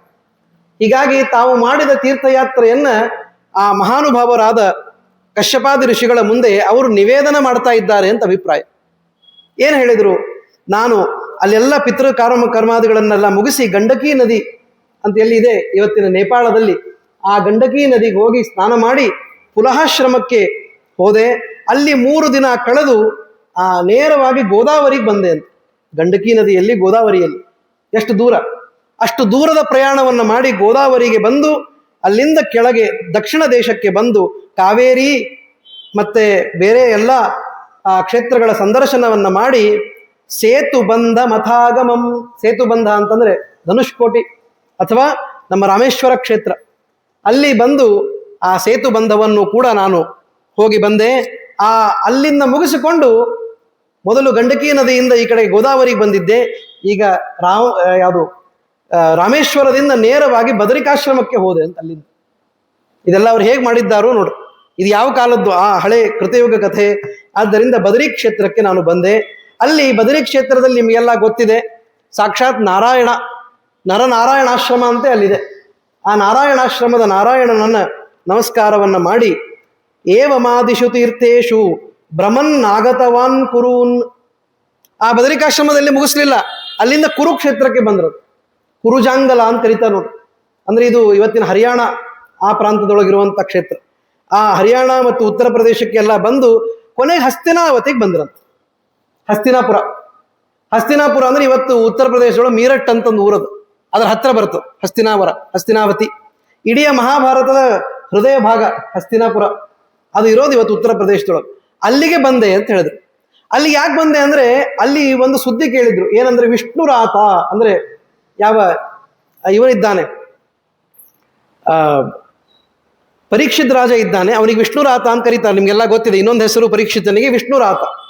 ಅವನು ರಾಜ್ಯವನ್ನ ಬಿಟ್ಟು ಪ್ರಾಯೋಪವೇಶಕ್ಕೆ ಶುಕಾಚಾರ್ಯರ ಹತ್ರ ಕೂತಿದ್ದಾನೆ ಅಂತ ಗೊತ್ತಾಯ್ತು. ಅವರು ಹಸ್ತಿನಾಪುರಕ್ಕೆ ಬಂದ್ರು, ಅಲ್ಲಿ ನೋಡಿದ್ರೆ ರಾಜನೇ ಇಲ್ಲ. ಯಾಕೆ ಅಂದ್ರೆ ನಿಮಗೆಲ್ಲ ಗೊತ್ತಿದೆ ಆ ಕಥೆ. ತಕ್ಷಕನಿಂದ ಕಚ್ಚಿ ಸಾಯಬೇಕು ಅಂತ ಅವನಿಗೆ ಶಾಪ ಆಗಿತ್ತು ಋಷಿಪುತ್ರನಿಂದ. ಅದಕ್ಕಾಗಿ ಅವನು ತನ್ನ ರಾಜ್ಯವನ್ನೆಲ್ಲ ಬದಿಗೊತ್ತಿ ಗಂಗಾ ದಂಡೆಯಲ್ಲಿ ಕುಳಿತು ಪ್ರಾಯೋಪವೇಶವನ್ನು ಮಾಡ್ತಾ ಇದ್ದ. ಪ್ರಾಯೋಪವೇಶ ಅಂದ್ರೆ ಏನು? ಸಾಯೋವರೆಗೂ ಅಲ್ಲೇ ಕೂತು ಬಿಡೋದು, ಇನ್ನೇನು ಮಾಡೋಂಗಿಲ್ಲ. ಅಧ್ಯಯನ ಮಾಡೋದು. ಸಾಯೋವಾಗ ಮರಣೋನ್ಮುಖನಾದ ವ್ಯಕ್ತಿ ಏನನ್ನ ಶ್ರವಣ ಮಾಡಬೇಕು ಅದನ್ನು ಶ್ರವಣ ಮಾಡಬೇಕು, ಅಲ್ಲಿಂದ ತನ್ನ ಪ್ರಾಣವನ್ನು ಬಿಡೋದು. ಇಷ್ಟು. ಇದನ್ನ ಮಾಡಲಿಕ್ಕೆ ಅಲ್ಲಿ ಹೋಗಿದ್ದಾನೆ ಅಂತ ಗೊತ್ತಾಗಿ ನದಿ ದಂಡೆಗೆ ಹೋಗಿ ಆ ಶುಕಾಚಾರ್ಯರನ್ನ ಸಮಾಗಮ ಮಾಡಬೇಕು ಅಂತ ನಾನು ಹೋದೆ. ತತ್ರ ಜಗಾಮ ಭಗವನ್ ಬ್ರಹ್ಮಭೂತೋ ಮಹಾಮುನಿ ವ್ಯಾಸಪುತ್ರೋ ಮಹಾತೇಜಾಹ ಶುಕದೇವ ಪ್ರತಾಪವಾನ್. ಅಲ್ಲಿ ಹೋದಾಗ ಗೊತ್ತಾಯಿತು, ಅಲ್ಲಿ ವೇದವ್ಯಾಸರ ಪುತ್ರರಾದಂತಹ ಶುಕಾಚಾರ್ಯರು ಬಂದು ಅವರಿಗೆ ಈ ಭಾಗವತದ ಉಪದೇಶವನ್ನ ಮಾಡ್ತಾ ಇದ್ದಾರೆ ಪರೀಕ್ಷಿತ್ ರಾಜರಿಗೆ ಅಂತ ಗೊತ್ತಾಯ್ತು. ಶುಕಾಚಾರ್ಯರ ಮೇಲೆ ಇವರಿಗೂ ಬಹಳ ಪ್ರೀತಿ. ಯಾಕೆ ಹೇಳ್ರಿ? ಗುರುಪುತ್ರರು ಅಂತ. ವೇದವ್ಯಾಸರು ಗುರುಗಳು, ವೇದವ್ಯಾಸರ ಮಗ ಶುಕಾಚಾರ್ಯ. ಆದ್ದರಿಂದ ಈ ಸೂತಾಚಾರ್ಯರಿಗೆ ಶುಕಾಚಾರ್ಯರ ಮೇಲೆ ಬಹಳ ಭಕ್ತಿ. ಅದಕ್ಕಾಗಿ ಅಲ್ಲಿ ಹೋಗಿ ಅವರ ಚರಣಾಂಬೋಜದಲ್ಲಿ ತಾವು ನಮಸ್ಕಾರವನ್ನ ಮಾಡಿ ನೋಡಿ ಹೇಳ್ತಾರಂತೆ. ನೋಡಿದ್ರೆ ಶುಕಾಚಾರ್ಯರಿಗೆ ಇದ್ದಿದ್ದು 16 ವರ್ಷ, ಸಣ್ಣ ಹುಡುಗ ಅವರು. 16 ವರ್ಷದ ಹುಡುಗ ಶುಕಾಚಾರ್ಯರು, ಸಣ್ಣ ವಯಸ್ಸಿನವರು. ದ್ವೆಷ್ಟ ವರ್ಷಂ, ದ್ವಿ ಪ್ಲಸ್ ಅಷ್ಟ, 8 into 2 ಅಂದ್ರೆ 16. 16 ವರ್ಷದ ಹುಡುಗ. ಆದ್ರೆ ನೋಡ್ಲಿಕ್ಕೆ ಮಾತ್ರ ಒಳ್ಳೆಯ ಎಲ್ಲಾ ಆಭರಣಗಳನ್ನು ತ್ಯಜಿಸಿದ ಒಬ್ಬ ಶ್ರೇಷ್ಠ ವಿರಕ್ತ ಪುರುಷನಂತೆ ಆ ಹುಡುಗ ಕಾಣಿಸ್ತಾ ಇದ್ದ. ಅವನನ್ನ ಅವರು ಅಲ್ಲಿ ಬರ್ತಾ ಇದ್ದಾರೆ. ಈ ಪ್ರಸಂಗವನ್ನು ಅವರು ನೋಡಿದರು. ರಾಜ ನದಿ ದಂಡೆಗೆ ಹೋಗಿ ಕೂತಿದ್ದಾನೆ, ಶುಕಾಚಾರ್ಯರು ಬಂದಿದ್ದಾರೆ. ಈ ಪ್ರಸಂಗವನ್ನು ಇವರು ಸೂತಾಚಾರ್ಯರು ನೋಡ್ತಾ ಇದ್ದ. ಅದನ್ನ ನೋಡಿ ಅದ್ಭುತ ಅಂತ ಹೇಳಿ, ಒಳ್ಳೆ ಶುಕಾಚಾರ್ಯರು ಬಂದಾಗ ಇಷ್ಟೊತ್ತು ಕಳೆ ಇಲ್ಲದ ಆ ಸಭೆಗೆ ವಿಶೇಷವಾದ ಕಳೆ ಬಂದು ರಾತ್ರಿ ನಕ್ಷತ್ರಗಳ ಮಧ್ಯದಲ್ಲಿ ಚಂದ್ರ ಹೇಗೆ ಕಾಣಿಸ್ತಾನೆ ನೋಡ್ರಿ. ನೀವು ನೋಡ್ರಿ ಶರತ್ಕಾಲದ ಅಥವಾ ಹೇಮಂತ ಋತುವಿನ ಚಂದ್ರವನ್ನು ನೋಡಿದ್ರೆ ಹೆಂಗೆ ಕಾಣಿಸ್ತ, ಬೆಳದಿಂಗಳು. ಹಾಗೆ ಶುಕಾಚಾರ್ಯರು ಬಂದ ಮೇಲೆ ಎಲ್ಲಾ ಕಡೆ ತಂಪು ಉಂಟಾಗಿದೆ ಅಂತ ಹೇಳ್ತಾ ಇದ್ದಾರೆ. ಇತಿ ಶ್ರೀ ಬೃಹನ್ನಾರದೀಯ ಪುರಾಣೆ ಪುರುಷೋತ್ತಮ ಮಹಾತ್ಮೆ ಶುಕಾಗಮನಂ ನಾಮ ಪ್ರಥಮೋಧ್ಯಾಯ. ಶುಕಾಚಾರ್ಯರು ಬಂದ ಮೊದಲನೇ ಅಧ್ಯಾಯವನ್ನ ಹೀಗೆ ಮುಗಿಸ್ತಾ ಇದ್ದಾರೆ. ಆವಾಗ ಶುಕಾಚಾರ್ಯರ ಹತ್ರ ಇವರು ಪ್ರಶ್ನೆ ಕೇಳ್ತಾರೆ. ಅಂದ್ರೆ ಸೂತಾಚಾರ್ಯರಿಗೆ ಏನ್ ಹೇಳಬೇಕಾಗಿದೆ ಅಂದ್ರೆ, ಈ ಋಷಿಗಳೆಲ್ಲ ಕೇಳಿದ್ರಲ್ಲ ನಮಗೊಂದು ಏನಾದ್ರೂ ನೀವು ಪ್ರವಚನ ಹೇಳಬೇಕು ಅಂತ. ಅವ್ರು ಹೇಳ್ತಾ ಇದ್ದಾರೆ, ನಾನು ಹೇಳುವ ಪ್ರವಚನ ಶುಕಾಚಾರ್ಯರಿಂದ ಕೇಳಿದ್ದು ಅಂತ ಹೇಳಬೇಕಾಗಿತ್ತು. ಅದಕ್ಕಾಗಿ ಇಷ್ಟೆಲ್ಲ ಉಪಕ್ರಮ ಅವರು ಮಾಡ್ತಾ ಇದ್ದಾರೆ. ಏನಂತ ಹೇಳಿದ್ರು ಹೇಳ್ತಾರೆ ನೋಡ್ರಿ. ರಾಜ್ಞಾ ಪೃಷ್ಟಂ ಶುಕೇನೋಕ್ತಂ ಶ್ರೀಮದ್ಭಾಗವತಂ ಪರಂ ಶುಕ ಪ್ರಸಾದಾತ್ ತಚ್ಛ್ರುತ್ವ ದೃಷ್ಟ್ವಾ ರಾಜ್ಞೋ ವಿಮೋಕ್ಷಣಂ. ಏನಾಯಿತು ಅಲ್ಲಿ ಪ್ರಾಯೋಪವೇಶದಲ್ಲಿ ಅಂದ್ರೆ ಒಂದು ಸಪ್ತಾಹ ಅಲ್ಲಿ ನಡೆದು ಶುಕಾಚಾರ್ಯರು ಭಾಗವತ ಉಪದೇಶ ಮಾಡಿದ್ರು. ಪರೀಕ್ಷಿತ್ ರಾಜ ಒಂದು ಹಣ್ಣು ತಿನ್ನಬೇಕಾದ್ರೆ ಬದರಿ ಫಲದಲ್ಲಿ ಆ ತಕ್ಷಕ ಬಂದು ಅವನನ್ನು ಕಚ್ಚಿದ. ಶುಕಾಚಾರ್ಯರು ಭಾಗವತ ಮುಗಿಸೋದ ಹೊತ್ತಿಗೆ ಪರೀಕ್ಷಿತ್ ರಾಜ ತನ್ನ ದೇಹವನ್ನು ಪ್ರಾಣತ್ಯಾಗವನ್ನು ಮಾಡಿದ. ಇಷ್ಟು ಅವನ ಮೋಕ್ಷ ಆಯಿತು. ಇಷ್ಟು ವಿಷಯವನ್ನ ನನ್ನ ಕಣ್ಣಿಂದ ನಾನು ನೋಡಿದೆ, ಬಹಳ ಸಂತೋಷ. ಅದಾದ ಮೇಲೆ ಈಗ ಋಷಿಗಳು ಕೇಳ್ತಾರೆ, ಇದನ್ನೆಲ್ಲ ನೋಡಿದ ಮೇಲೆ ನೀವು ಶುಕಾಚಾರ್ಯರ ಹತ್ರ ಏನು ಮಾತನಾಡಿದ್ರಿ, ಆ ಕಥೆಗಳನ್ನು ನನಗೆ ತಿಳಿಸ್ಬೇಕು ಅಂತ ಋಷಿಗಳು ಕೇಳ್ತಾರೆ. ಅವಾಗ ಸುತಾಚಾರ್ಯ ಅಂತಾರೆ, ನನ್ನಂತಹ ಒಬ್ಬ ಸಾಮಾನ್ಯ ಪುರುಷನಿಂದ ನೀವು ಇವತ್ತು ಜ್ಞಾನವನ್ನು ಪಡಿಬೇಕು ಅಂತ ಕೇಳ್ತಾ ಇದ್ದೀರಲ್ಲ ಋಷಿಗಳೇ, ನಿಜವಾಗಿಯೂ ನಾನು ಧನ್ಯನಾಗಿದ್ದೇನೆ, ಧನ್ಯೋಸ್ಮಿ ಅಂತಂತಾರೆ. ಯಾವಾಗಲೂ ನಮಗಿರಬೇಕಾದ ಭಾವ ಅದು. ದೇವರು ಅವಕಾಶ ಕೊಟ್ಟಾಗ ನಮಗೆ ಸಿಕ್ಕ ಅವಕಾಶ ಬಹಳ ದೊಡ್ಡದು ಅಂತ ಅನ್ಕೊಳ್ಬೇಕು. ಕೊಟ್ಟ ಭಾಗ್ಯವೇ ಸಾಕು ಅಂತ ಹೇಳಿ ನೀವು ಹಾಡು ಕೇಳಿರ್ತೀರಿ, ಕೊಟ್ಟ ಭಾಗ್ಯವನ್ನೇ ನಾವು ನೆನೀಬೇಕಂತ. ಆದ್ದರಿಂದ ಅವ್ರು ಹೇಳಿ, ಯಥಾ ಜ್ಞಾನಂ ಪ್ರವಕ್ಷ್ಯಾಮಿ ಯಚ್ಛೃತಂ ವ್ಯಾಸವಕ್ತ್ರತಃ. ಅಲ್ಲಿ ವೇದವ್ಯಾಸರ ಮುಖದಿಂದ ಏನು ಕೇಳಿದ್ದೇನೋ ಅದನ್ನ ನಾನು ಹೇಳ್ತಾ ಇದ್ದೀನಿ. ಆ ಕಥೆಯನ್ನು ಆರಂಭ ಮಾಡ್ತಾರೆ. ಏನಂತ, ಒಂದು ಸಲ ಬದರಿಕಾಶ್ರಮಕ್ಕೆ ನಾರದರು ಬರ್ತಾರಂತ. ಬದರಿ ಒಳಗೆ ನಾರಾಯಣ ದೇವರಿದ್ದಾರೆ. ನಾರಾಯಣ ದೇವರ ಹತ್ತಿರ ನಾರದರು ಬಂದು ಅವನಿಗೆ ಕೇಳ್ತಾರೆ. ಏನಂತ, ವಿಷ್ಣು ಪಾದೋದಕಿ ಪುಣ್ಯಾಲಕ ನಂದಾಸ್ತಿ ತತ್ರ ಗತ್ವಾ ಅನಮದ್ದೇವಂ ನಾರಾಯಣ ಮಹಾಮುನಿಂ. ನಿಮ್ಗೆಲ್ಲ ಬದರಿ ಕ್ಷೇತ್ರ ಗೊತ್ತಿದೆ. ಬದರಿ ಹತ್ತಿರ ಅಲಕನಂದ, ಗಂಗೆಯ ಮೊದಲಿನ ರೂಪ, ಅದು ಅದ್ಭುತ. ಅದನ್ನೆಲ್ಲ ನೋಡಿಕೊಂಡು ತೀರ್ಥವನ್ನ ನಮಸ್ಕಾರ ಮಾಡಿಕೊಂಡು ನಾರದರು ಬಂದು ನಾರಾಯಣ ದೇವರಿಗೆ ನಮಸ್ಕಾರ ಮಾಡಿ ಕೇಳ್ತಾ ಇದ್ದಾರಂತ. ಏನಂತ ಅಂತಂದ್ರೆ, ಪರಬ್ರಹ್ಮಣಿ ಸಂಲಗ್ನ ಮಾನಸಂಚ ಜಿತೇಂದ್ರಿಯಂ ಜಿತಾರಿ ಷಟ್ಕ ಮಮಲಂ ಪ್ರಸ್ಫುರದ್ ಬಹುಲ ಪ್ರಭಂ. ನಾರಾಯಣ ದೇವರು ಹೇಗೆ ಕಾಣಿಸ್ತಾ ಇದ್ದಾರಂದ್ರೆ, ದೇವರ ವಿಡಂಬನೆ ಹೆಂಗಿರ್ತದೆ ನೋಡ್ರಿ. ನಾರಾಯಣ ಅಂದ್ರೂ ಪರಮಾತ್ಮನೇ, ವ್ಯಾಸ ಅಂದ್ರೂ ಪರಮಾತ್ಮನೇ. ಆದರೂ ಕೂಡ ನಾರಾಯಣ ದೇವರು ತಪಸ್ ಮಾಡ್ತಾ ಕೂತಿದ್ದ. ನಿಮಗೆಲ್ಲ ಬದರಿ ವಿಶಾಲ್ ಫೋಟೋ ನೋಡಿರ್ಬೇಕಾದ್ರೆ ಅದ್ರೊಳಗೆ ಹೆಂಗಿರ್ತದೆ ಅಂದ್ರೆ, ಅವರು ಒಂದು ಭಂಗಿಯೊಳಗೆ ತಪಸ್ಸನ್ನ ಆಚರಣೆ ಮಾಡ್ತಾ ಕೂತಂಗೆ ಕಾಣಿಸ್ತದೆ. 4 ಕೈಗಳು, ಈ ಕಡೆ ಶಂಖಚಕ್ರಗಳು ಕಾಣಿಸ್ತವೆ. ಇನ್ನೊಂದು ಕೈ ಈ ಏನು ಧ್ಯಾನ ಯೋಗದಲ್ಲಿ ಧ್ಯಾನ ಸ್ಥಿತಿಯೊಳಗೆ ಕಾಣಿಸ್ತಾರೆ. ಹಾಗೆ ನಾರಾಯಣ ಇದ್ದಾನೆ.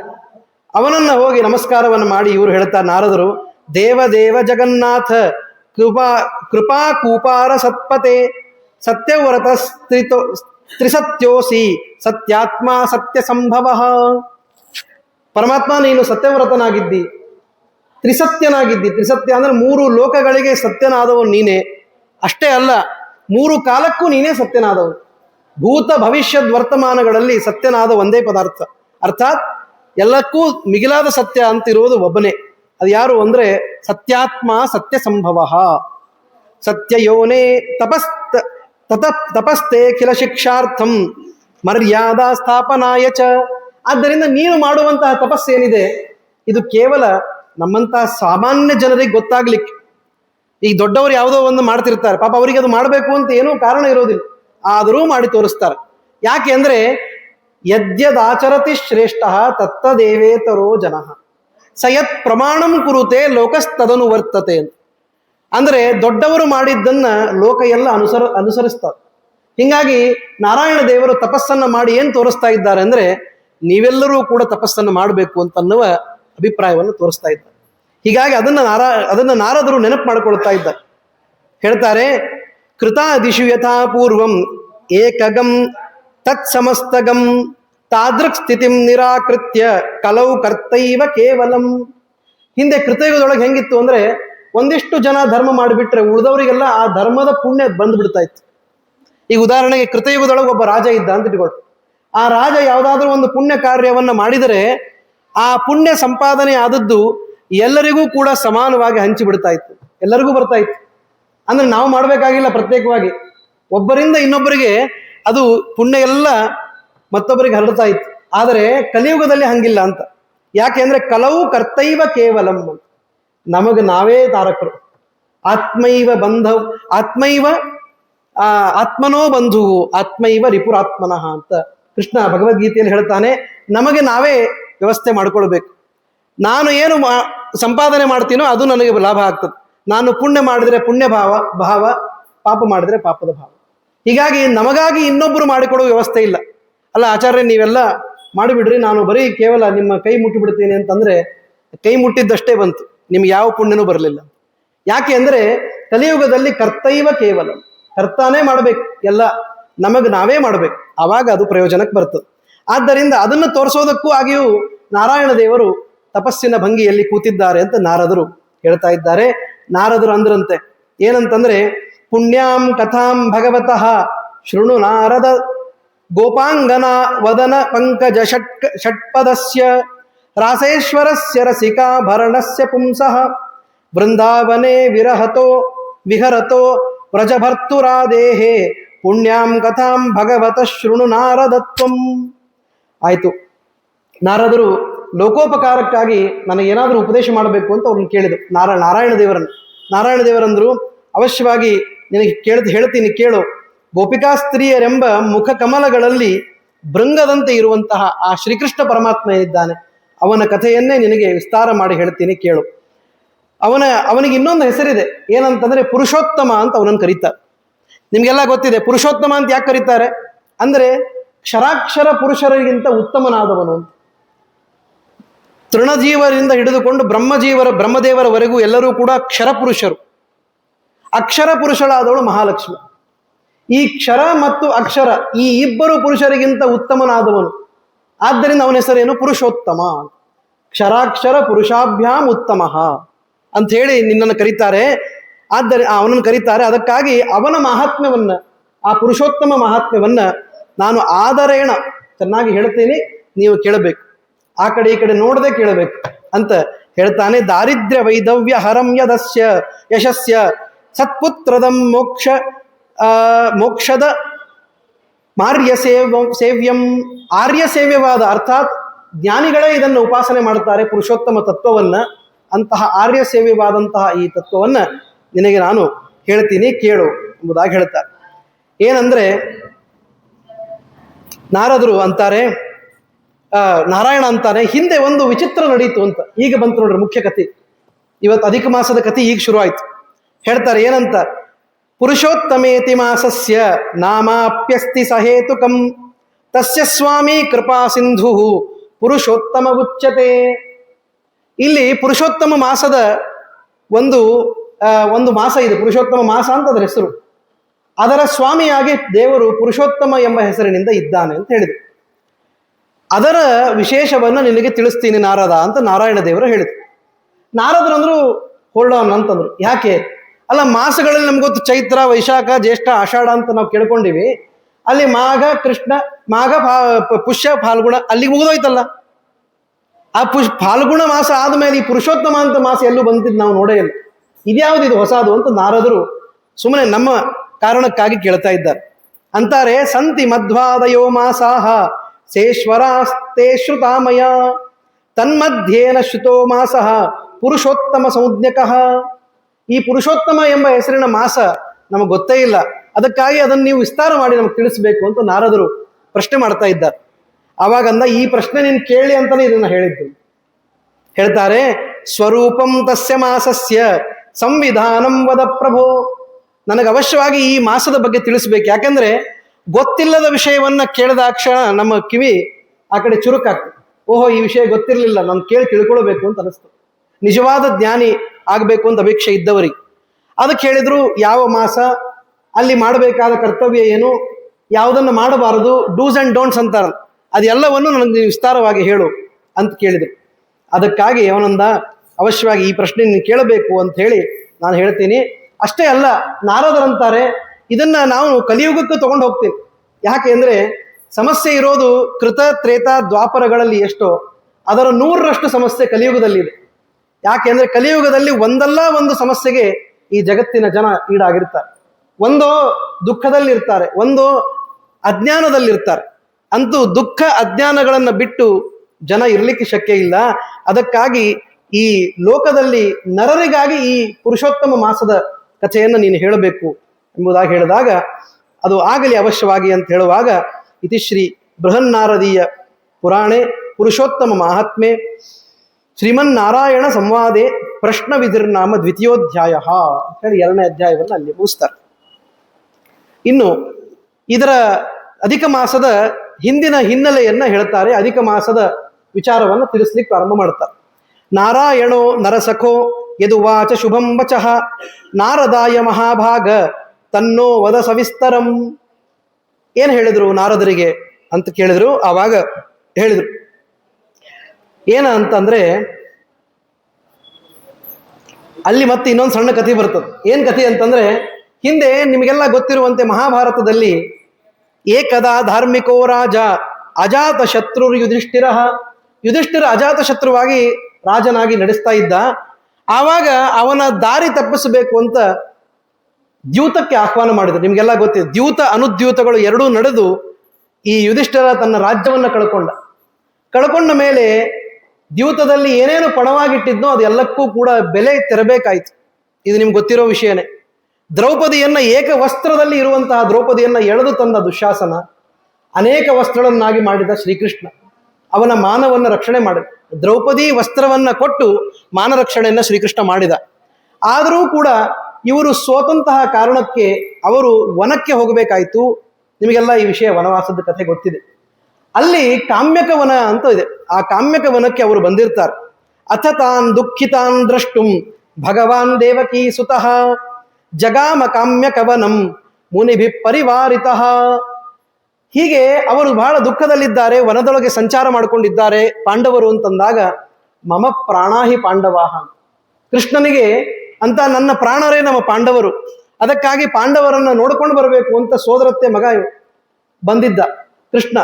ಆವಾಗ ಅಲ್ಲಿ ಬಂದಂತಹ ಯಾವ ಕೃಷ್ಣ ಇದ್ದಾನೆ ಅವನು ಬಂದು ಅವರನ್ನು ನೋಡ್ತಾನೆ. ಉತ್ಥಾಯ ಕೃಷ್ಣಂ ತುಷ್ಟಾವ ಬದ್ಧಾಂಜಲಿ ಪುಟಂಭಿಯ. ತಕ್ಷಣಕ್ಕೆ ಪಾಂಡವರೆಲ್ಲ ಎದ್ದು ಬಂದು ನಮಸ್ಕಾರವನ್ನು ಮಾಡಿ, ಶ್ರೀಕೃಷ್ಣ ಪರಮಾತ್ಮ ನಮಗಾಗಿ ನೀನು ಈ ಕಾಮ್ಯಕವನಕ್ಕೆ ಬಂದು ನಮಗೆ ಅನುಗ್ರಹವನ್ನು ಮಾಡ್ತಾ ಇದ್ದಿ, ನಿನ್ನ ಆಗಮನಕ್ಕಾಗೇ ಕಾಣಿಸ್ತಾ ಇದ್ದೀವಿ, ನಾವು ಇರ್ತಾ ಇದ್ದೀವಿ ಅಂತ ನೆನಪು ಮಾಡ್ಕೊಳ್ರಿ. ಕುಂತಿದೇವಿ ಏನು ಹೇಳಿದ್ದು ಅಂತ, ಎಲ್ಲರೂ ಕೂಡ ಜಗತ್ತಿನೊಳಗೆ ಸುಖ ಇರಲಿ ಅಂತ ಕೇಳಿದರೆ ಕುಂತಿ ಅಂದ್ಲು ದುಃಖನೇ ಇರಲಿ ನನಗೆ ಅಂತ. ಯಾಕೆ ಅಂದ್ರೆ ವಿಪದ ಸಂತು ನ ಶಶ್ವತ್ ತತ್ರ ತತ್ರ ಜಗತ್ಪತೆ ಭವತೋ ದರ್ಶನಂ ಯತ್ಸ್ಯಾತ್ ಅಪುನರ್ಭವ ದರ್ಶನಂ. ನನಗೆ ಯಾವಾಗಲೂ ದುಃಖನೇ ಇರಲಿ. ಯಾಕೆ ಗೊತ್ತೇನು? ದುಃಖ ಇದ್ದಾಗ ಕೃಷ್ಣ ಬರ್ತಾನೆ ಮನೆಗೆ. ಯಾಕೆ ಅಂದ್ರೆ ನಮ್ಮನ್ನು ಸಮಾಧಾನ ಮಾಡ್ಲಿಕ್ಕೆ. ಇಲ್ಲ ಅಂತಂದ್ರೆ ನಾವು ಕೃಷ್ಣನನ್ನೇ ಮರೆತು ನಮ್ಮ ಲೋಕದಲ್ಲೇ ನಾವು ಇದ್ದು ಬಿಡ್ತೀವಿ. ಈಗ ಹೇಳ್ರಿ, ಕೃಷ್ಣ ಬರೋದು ಮುಖ್ಯನೋ ಏನ್ ನಾವು ಸುಖದಲ್ಲಿ ಇರೋದು ಮುಖ್ಯನೋ? ಕೃಷ್ಣ ಬರೋದೇ ದೊಡ್ಡದು. ಅದಕ್ಕಾಗಿ ಕೃಷ್ಣ ಬರಬೇಕು ಅಂದ್ರೆ ನಮಗೆ ದುಃಖನೇ ಇರಲಿ ಅಂತ ಕೇಳಿದ ಕುಂತಿಯ ಮಗ ಇವನು ಯುಧಿಷ್ಠಿರ. ಕೃಷ್ಣನಿಗೆ ಪ್ರಾರ್ಥನೆ ಮಾಡ್ತಾ ಇದ್ದ, ನೀನು ಬಂದಿದ್ದು ಬಹಳ ಸಂತೋಷ ಆಯ್ತು ಸ್ವಾಮಿ, ಏನ್ ಮಾಡ್ಬೇಕು ಅಂತಂದಾಗ ಅರ್ಜುನ ಬಾಯಿ ಹಾಕಿ ಒಂದು ಮಾತು ಹೇಳ್ತಾನೆ. ಏನಂದ್ರೆ, ಹೇ ಕೃಷ್ಣ ಜಗತಾಂ ನಾಥ ನಾಥ ನಾಹಂ ಜಗದ್ಭೈ ತ್ವಮೇವ ಜಗತಾಂ ಪಾತ ಮಾಂ ನಪಾಸಿ ಕಥಂ ಪ್ರಭೋ. ಅರ್ಜುನನಿಗೆ ಸ್ನೇಹಿತ ಕೃಷ್ಣ, ಅದೇ ವಯಸ್ಸಿನವನು ಹೆಚ್ಚು ಕಡಿಮೆ. ಅವನಿಗೆ ಯುಧಿಷ್ಠಿರನಿಗಿಂತ ಸಲುಗೆ ಹೆಚ್ಚಿದೆ. ಅದಕ್ಕಾಗಿ ಅವನಂತಾನೆ, ನಾವು ಇಷ್ಟು ಕಷ್ಟಪಡ್ತಿರೋದು ನಿನಗೆ ಗೊತ್ತಾಗ್ತಿಲ್ಲ. ಎಲ್ಲಿ